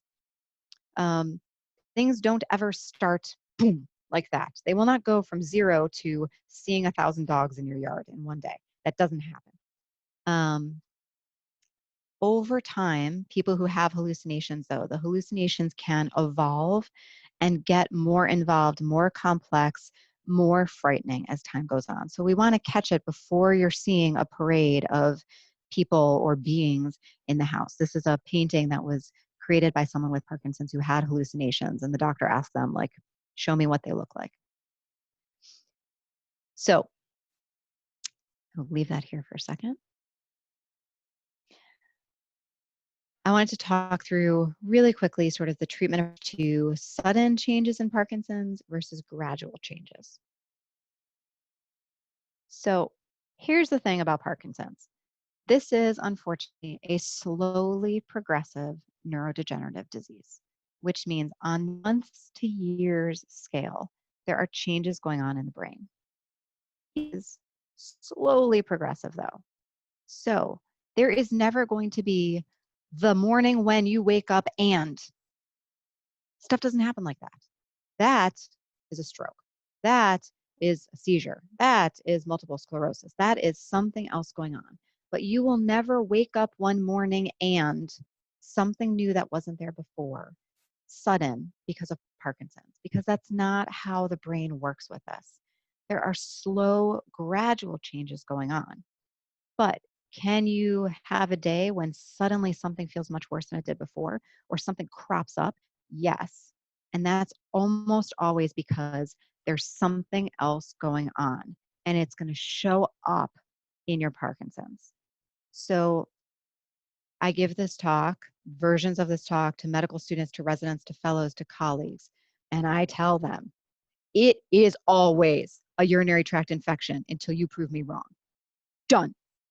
Always. I don't care if you've never had one before. I don't care if it does not burn when you pee, if you are not peeing more frequently, if it looks exactly the same color as it always has. I don't care.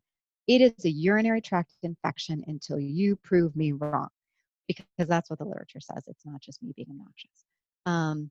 It is really common for people with Parkinson's to have urinary tract infections without having other symptoms.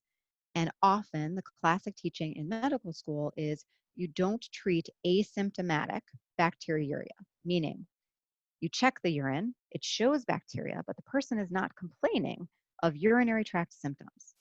If the person has a sudden decline in their Parkinson's symptoms or a sudden new explosion of hallucinations, they don't care to tell you that it burns when they pee because they are distracted by their other more prominent symptoms. So those are the symptoms of a urinary tract infection in Parkinson's.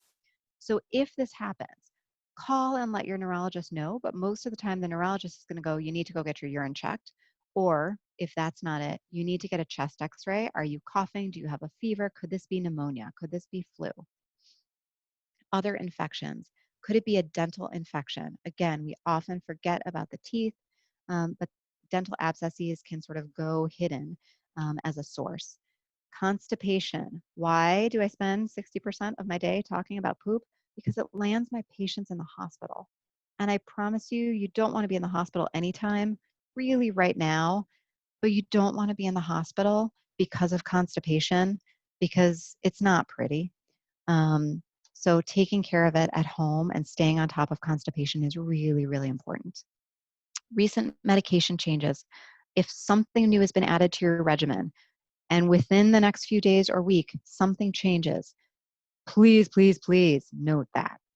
Also, if you just refilled your medication, and even though you've been on the same prescription forever and ever, but it just changed color and then something happened, right? That's really important to know. Sometimes it's just a change of a generic, and while that should not make a difference in Parkinson's as far as we are always taught, sometimes it does. It just does, and I've seen this more in the last couple of years with certain generic companies, that they're not absorbed exactly the same. They work differently for different people. Cough and cold medications and sleeping pills and pain medications, especially stuff over the counter. So just because it's available over the counter does not mean it's okay for you if you have Parkinson's. Doesn't mean it's okay for anyone. There's a lot of stuff that's sold over the counter that is on the Beers list. The Beers list is a list of things that should not be used in people over the age of 60. And yet, you can easily buy them. It's things like Benadryl. It's things like Unisom. It's things like all of the sleep aids and all of the DMs. So the Robitussin DM and the Mucinex DM and the PE. A lot of those additives, the combinations in cough and cold medications can really interact with Parkinson's medications and with Parkinson's itself. So before you take anything over the counter, ask. Um, and then if there are more gradual changes, we want to review medications, always, always. So sometimes it's a matter of simplifying medications to balance motor and cognitive changes. So sometimes instead of adding a new medication, my favorite thing to do is to be able to take away something that is no longer serving a person. Sometimes as Parkinson's goes on, because of that orthostatic hypotension, the blood pressure changes that I mentioned, and other things, someone who used to have high blood pressure no longer has high blood pressure. Their thermostat has been kind of reset to normal blood pressure, but they're still taking a blood pressure medicine that they've been taking for 10 years or 20 years. You may not need it anymore. And actually, it may be doing more harm than good because it might be pushing your blood pressure lower and making you more prone to confusion or falls. When we think about the Parkinson's medications, and this is really important, of all of the Parkinson's medications that help with movement, levodopa is the least likely to worsen cognitive changes, to worsen hallucinations, to worsen delusions. It is the least likely. So in my patients where I am taking away other things and we're balancing risks and benefits, levodopa is always the last to go. It's still our best and safest medication. And whether you're a glass half empty or glass half full person, 60 or 70 years since its discovery, it's still the best we got. Either they did a really good job way back then and they figured out exactly what we were looking for, or we really need better therapies. But this is the best that we have right now and the safest. For cognitive changes that are gradual, we want to maintain a structured, familiar environment for people. That individualized daily schedule that I mentioned before is important for apathy, but it's also important in people with cognitive changes. Knowing what to expect and when, sometimes writing that out on a calendar, on a address board, so that the person, who's having cognitive changes can look and go, oh yeah, it's Monday and I have this at this time. And then some language pathologists, some occupational therapists can offer cognitive rehabilitation therapy, which can help with coming up with strategies for working around some of the memory and thinking changes, can also be useful to incorporate care partners to help with that too. We do have medications, like I mentioned a little bit earlier, to help treating cognitive changes. So even though these were created for people with Alzheimer's disease, these acetylcholinesterase inhibitors, Aricept, Exelon, these work better in people with Parkinson's. Are they great? No, they're the best we have, but they're not great. What they do essentially is in the clinical trials where people were randomized, half were given the drug, half were given a sugar pill. And they watched over time to say, how did people do? So the group, if this is the slope, this is how quickly people declined if they were getting just the sugar pill. This is how quickly people declined if they were getting the drug. So people still declined with Alzheimer's, but their memory didn't worsen as quickly when they were taking the drug, which is really difficult if you can't compare and contrast. If you're just the person taking it and your family is saying, I don't see any difference, it's a hard sell to say, yeah, but things could be worse, right? We need better drugs. There are researchers out there, I promise you, who are working very hard to bring these things to fruition. But right now, these do work better in people with Parkinson's than in people with Alzheimer's.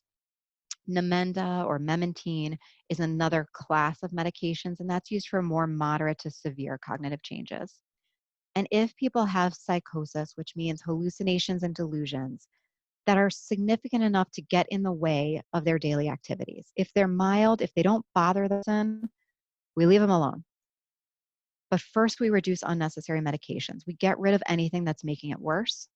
And then we can use some of the antipsychotic medications to treat this. And someone probably is going, but I heard that those can worsen Parkinsonism. Yes, you are right.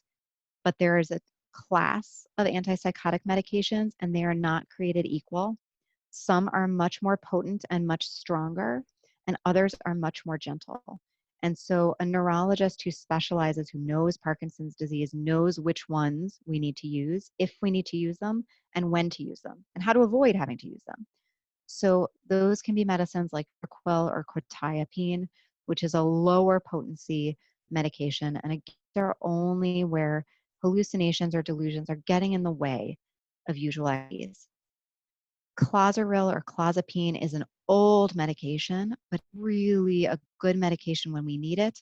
It just requires a lot of frequent monitoring because of the risk of a very rare but difficult side effect. Nuplazid or pimavanserin is the hallucination commercial medication. It's the new kid on the block. It works differently. Um, I will say for most movement disorder specialists, it is not our first line that we go to. All right. These are my amazing nephews. A talk about more moderate to severe Parkinson's would not be complete without a quick mention about driving. So, driving in general, outside of Parkinson's, depends on vision. It requires motor function, it requires attention, it requires cognition. Just because someone has Parkinson's does not mean that your license should be taken away in any stretch of the imagination. But in the studies, and there are not a tremendous amount of them, in the studies of drivers with Parkinson's, when they put people in driving simulations, people made more safety errors and had worse performance in the simulations. When we know sort of the situations that are most difficult are driving with low visibility, and that probably gets to some of that visual spatial change from the back of the brain, misjudging distances, things being kind of dim, dangerous intersections and curves, unfamiliar roads and new routes, and when someone is distracted or having to search for landmarks. Because again, multitasking is difficult. So if you know where you're going and it's straightforward, it's a straight shot, usually that's okay. But if you're on a complex, lots of people coming in, coming out, and you have to figure out where you're going, that is a lot for your brain to process. So the diagnosis of Parkinson's alone does not predict driving fitness. But the thing to know is that people with Parkinson's and their neurologists, we are not good at judging who's a good driver and who's not. The things that are most predictive are caregiver concerns, family concerns, recent crashes or near misses, getting lost in familiar places, difficulty with intersections, and difficulty with nighttime driving. So my quick and dirty method is to ask people and ask care partners, how old is your youngest kid or your youngest grandkid?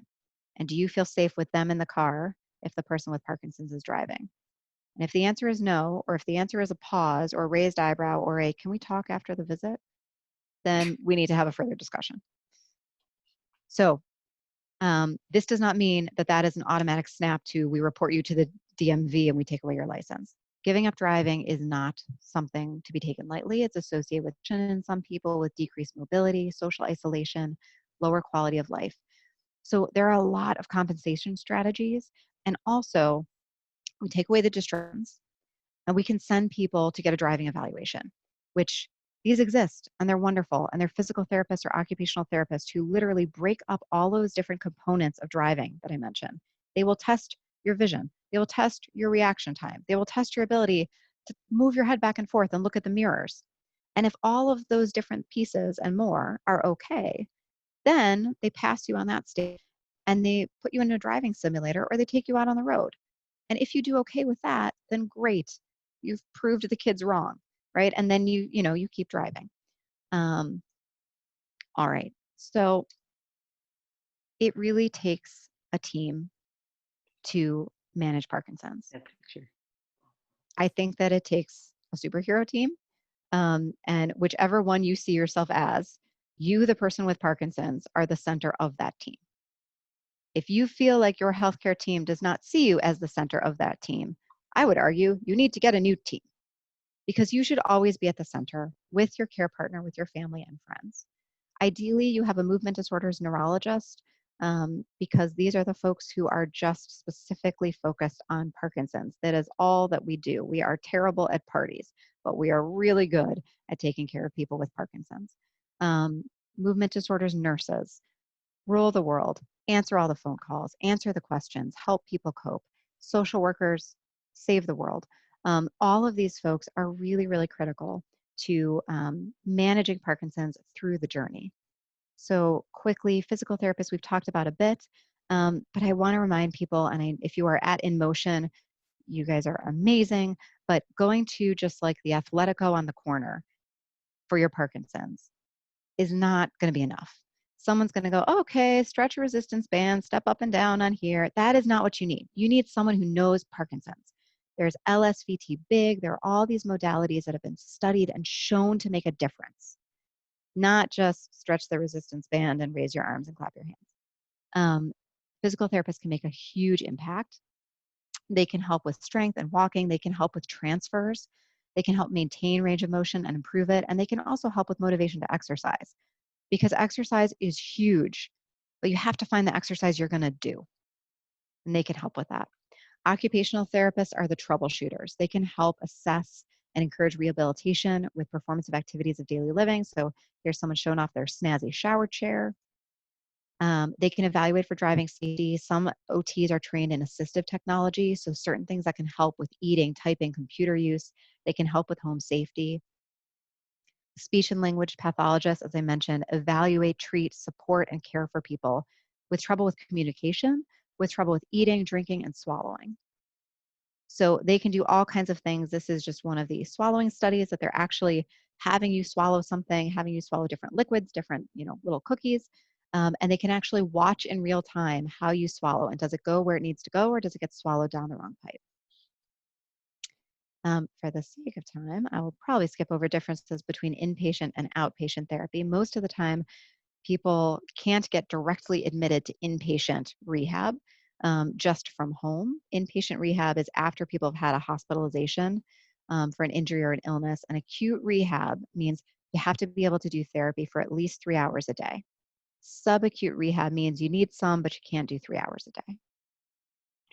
Outpatient rehab means your doctor or someone on your healthcare team is giving you a referral to outpatient physical therapy or OT or things like that. There are limits to these, not put in place by the therapists, not put in place by the doctors, but put in place by the insurance companies. So sometimes this means that you do your therapy for whatever amount of sessions that they give you, you take a break, and you let your healthcare team know, hey, something else has cropped up. This is still an issue for me. Can I get a booster? If you have a hard time getting out of your house, if you meet criteria post-COVID for being homebound, which according to Medicare means it requires a considerable and taxing effort to leave your home because of the Parkinson's or some other condition, and either you need an assistive device, you need the help of another person, or you need special transportation like a PACE bus or an assistive bus, then you meet Medicare homebound criteria, and then you can get therapy to come to you. But you can't mix and match. So if you're going out for OT, you can't have PT come to you, and vice versa. Social workers, I am biased. I'm married into a family of them. They save the world. They do all of the things. They find the resources. They address social determinants of health. They help in all kinds of ways. If you're not sure who to ask for some resource about something, start with a social worker. They will direct you to who you need to go to if it's not them. Many social workers serve as counselors. They can help with coping, but they can also connect to national and local resources. So if you are trying to get onto Medicare or Medicaid and figure that out, don't do that alone. If you are trying to figure out home health care or respite care, support groups, education, thinking about advanced directives and goals of care planning, social workers can help with that. I want to touch briefly on what is palliative care. So palliative care means specialized medical care for people with serious illness focused on providing relief from the symptoms and stress of a serious illness to improve the quality of life for both the patient and the family. Usually delivered by a team of specially trained doctors, nurses, and other specialists working together with the patient's other doctors to provide an extra layer of support. And here's the thing, palliative care has so much stigma. Palliative care, people hear palliative care and they think we mean hospice. We do not mean hospice. We mean palliative care. And I would argue everything about Parkinson's until we have a cure, everyone in Parkinson's is practicing palliative care. We are focused on the person. We are focused on symptoms. We are focused on quality of life. Honestly, unless you are taking out an appendix or a gallbladder, pretty much every other specialist is practicing palliative care because we have very few cures right now. So palliative care is not a dirty word. Palliative care means you are at the center and your team is working with you. Where things get gritty, so palliative care corresponds to any age, any stage, really any chronic illness. And palliative care can go with any curative treatment. So there are people that are being treated for cancers who are getting chemotherapies with a goal of cure and also getting palliative care to help deal with the symptoms, right? Hospice is a tiny part of the palliative care bubble. And hospice can be any age, really can be any disease, but the person has to be judged by their healthcare team to have a life expectancy of less than 6 months. So many people with Parkinson's will qualify for palliative care. Very few people at any given time will qualify for hospice. But if they do, hospice is incredibly valuable. It is not a giving up, it is a bringing on of more support, treatment, care. So if you hear that term, know that it's not a dirty word. Just a quick shout out, especially right now in times of COVID, about advance directives or thinking about things like living wills, healthcare power of attorneys, making decisions, thinking about the things that we don't want to think about. Who's going to make decisions for me? What do I want if I can't make the decisions for myself? And it is always, always too early to talk about these things until it's too late.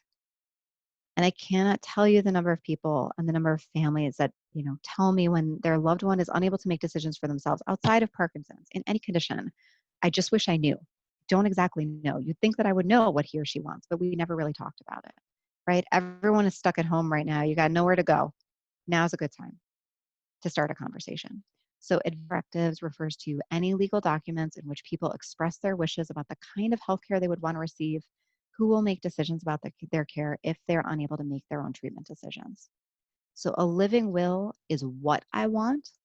A durable power of attorney for healthcare is who I want to make those. So you not just need to download some terrible legalese form from online. There are a lot of really good websites that have been created to walk people through this process, which is difficult, which can be painful, which can bring up a lot of emotions, but can also be a really important gift to give yourself in terms of peace of mind and to give your family. So 5wishes.org is fabulous. It's a free guide. It's helpful. Tools for where to start this conversation. And it basically walks through these wishes. Um, I'm happy to share all of these slides so people can find all of this themselves. Wishes about who I want, my wish for how comfortable I want to be, my wish for how I want people to treat me, how I want my loved ones and my healthcare team to know. I'll leave this here for a minute.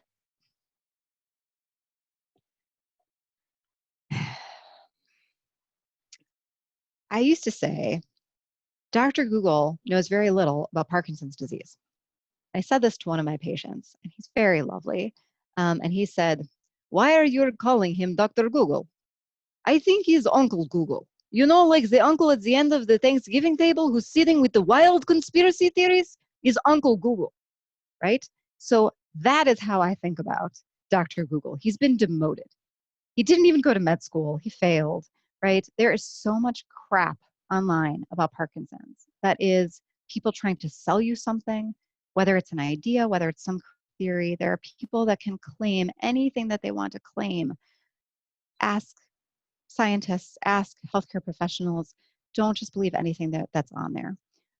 So not all information about Parkinson's online is equal. I think Parkinson's Foundation, which is parkinson.org, does a fabulous job.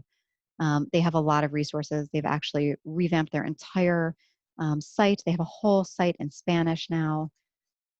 Michael J. Fox does a great job. They're a little bit more research focused, but they do have a tremendous amount of information as far as patient education and care partner information.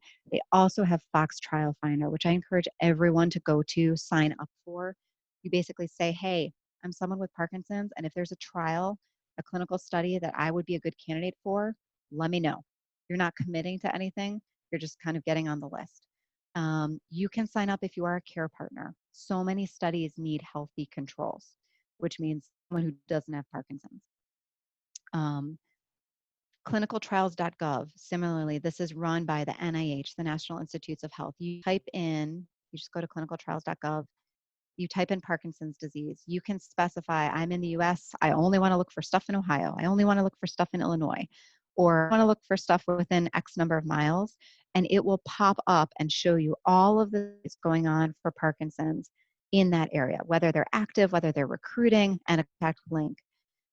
Because there is so much going on. There is so much reason for hope. So I gave a talk recently to some residents, and no one knew what Where's Waldo is. And it was very depressing to me. So hopefully people remember Where's Waldo. This is the Where's Waldo social distancing edition in the setting of COVID. I just want to point you to a couple of quick sites. There's been a lot of work that's been going on by Parkinson's Foundation, by the American Academy of Neurology, which has their Brain and Life magazine and has a great website. Disclosure, I'm on the editorial board, so some of these I've written, but I think the ones by my colleagues are even better. So there's great content on here that addresses a lot of the questions that people have been having about COVID-19 and what to do, and Parkinson's and all of that, and just life in general. Also, specifically thinking about advanced care planning, having these discussions, and having them in the setting of coronavirus. So Prepare for Your Care is a website that already existed, but they have a whole thing about what to do in case you have COVID and you have to go to the hospital, or in case you have to go to the hospital, you don't have COVID. And Ariadne Labs, which is run by Dr. Atul Gawande and his colleagues, also has a great website that has lots of helpful tools. I want to point your attention. I often tell people I want them to have a go bag, just like if you were pregnant and you don't know when that baby's going to come, but you got that bag sitting in the corner collecting dust. I hope you never use any of this. But the Parkinson's Foundation has come up with the following two things. There's a lot on their website, but there is a letter that you can print out so that if you have to go to the hospital, especially in the middle of COVID, for most hospitals, there are still visitor restrictions in place. So often our care partners are the squeaky wheels. They are the advocates. They are the ones saying, no, Cinemat is at this time and this time and this time, not whenever it's convenient for you. But if the care partner, if there are visitor restrictions, your loved ones cannot be there while you're at the hospital. So you can take this letter with you. You can print it. You can have it with you in your bag. You can give it, ask them to put it on your chart, ask them to make copies to put on your door. It goes through, here are the things to know about someone with Parkinson's and the risks and the things to be careful about, the meds not to give you. And similar to that, you can also go onto Parkinson Foundation, look up Aware in Care. They will send you this free little DOP kit. You can put a list of your updated medicines in there. You can put your doctor's business card in there so they can contact us. It has a list of what to do, what not to do. It's really, really helpful. Order it now. I hope you never, ever, ever use these things. So I know that that was a tremendous amount of information. With that, I am happy to stick around and take questions. Often these come up, so we can address those. We can address any other questions that come up. Thank you guys so much for your attention. I know this is a long talk with a lot. Thank you for showing up for yourselves. Jori, I want to thank you so much. We have two people who have waited with their hands up for questions, so I'm going to unmute them. The first is Ken. See, is Ken unmuted?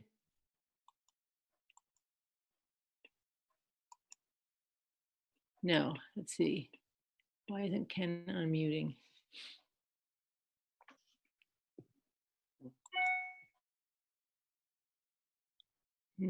Let me just unmute.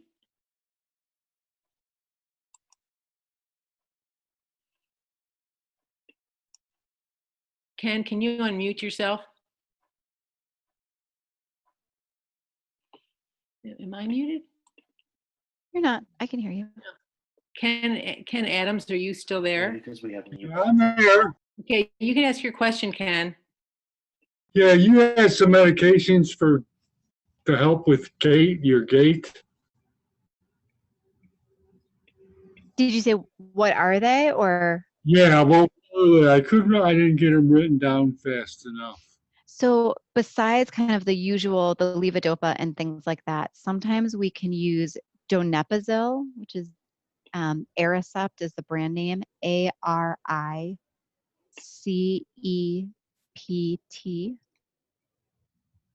or Exelon is the cousin drug, which is EXELON. And they're not, I don't want to oversell them. They're not game changers. Some people notice no difference, but some studies have shown that these can be helpful. So I try them with a lot of folks. Lisa, are you still there? Yes, I'm here. Go ahead and ask your question. Thank you. Are patients more susceptible to having a severe case of COVID if they get it? It's a great question. So the data is still very much percolating and coming out. There's some reason to think that yes, you are at higher risk. There's old data, for example, that says that compared with someone who's also living out in the community, people with Parkinson's who got like a regular pneumonia or flu are 2.5 times more likely to be hospitalized for those things than someone who got the same diseases but didn't have Parkinson's. So we don't fully understand that, but there is some evidence that people with Parkinson's seem to be at higher risk of complications. So, the last 3 months has been wall-to-wall calls and messages and video conferences with my patients going, I don't know for sure, but I want you to be on the side of caution and assume that you are at high risk. Act as if you are at high risk because wouldn't you rather err on that side of things? Does it matter on your age or how long you've had the disease? Like I'm 51, I had it since I was 44. So I'm younger. So does that make me less susceptible than an 80-year-old who has it? Probably because the age is its own risk factor, and other medical conditions can be other risk factors, but it's probably all cumulative. So Parkinson's probably increases your risk by a certain amount, but if we took you with Parkinson's versus someone who's 80 with Parkinson's, they're at higher risk. Okay. But it does seem, and truly, I mean, at the beginning of this, we were getting new data and updates almost hourly. All of the journals, all of everything is really, publishing data as quickly as they can while making sure that the studies are good quality. But there are studies coming out showing that people with Parkinson's seem to be at higher risk of complications. Thank you. Charlie Absolutely. Pearson. Hi, Dr. Fleischer. Hi, guys. Hey, how you doing? Charlie's next to me. It's good to see you. I had a question about, do you find that there's trying to get to be more research about how medical marijuana can help some of the symptoms and managing of PD? It's a good question. So there's a lot of questions about this. I think actually the Parkinson's Foundation has a whole dedicated talk coming up in the next few weeks. Christina Vaughn may be giving it. I can't remember, but someone good is giving it. Really going into in depth all of the evidence for, against. Can we get that link? Yeah, I'm happy to send it. Great. I think, it should be one of the expert briefings coming up soon. So there are a lot of studies of questionable quality, or not questionable, just kind of poor quality studies. And then there are some studies where sort of the most rigorously done scientific studies have been either equivocal, where they didn't really find a big difference, or the biggest, most rigorous study that I'm aware of actually looked at dyskinesias and using medical marijuana to treat dyskinesias. And there was no statistically significant difference between the placebo and the medical marijuana. And when they sort of did a sub-analysis, they actually found that there was a trend towards the medical marijuana worsening dyskinesias. That being said, there's certainly personal experience. Do I have patients who are using medical marijuana who are doing well? Yes. The people who I have seen do well with it are people particularly who have a lot of anxiety and have a lot of tremor. So often those two are so tightly linked that the anxiety drives the tremor so heavily that if they don't, if the marijuana doesn't disagree with them, doesn't cause hallucinations, which is something that we really have to watch for, if it takes the edge off of the anxiety, it sort of takes some of the fuel away from the tremor. So that's who I've heard back from telling me this is really, this is a game changer. But I've heard, similarly from people who've tried it and said either I didn't notice anything or it made certain things worse. It can make hallucinations worse. If people are hallucinating at baseline, if they're confused at baseline, it can make those things worse. But I am certainly no expert in that. So I will be happy to forward along the link. I think it's Christina Bond who's talking about it.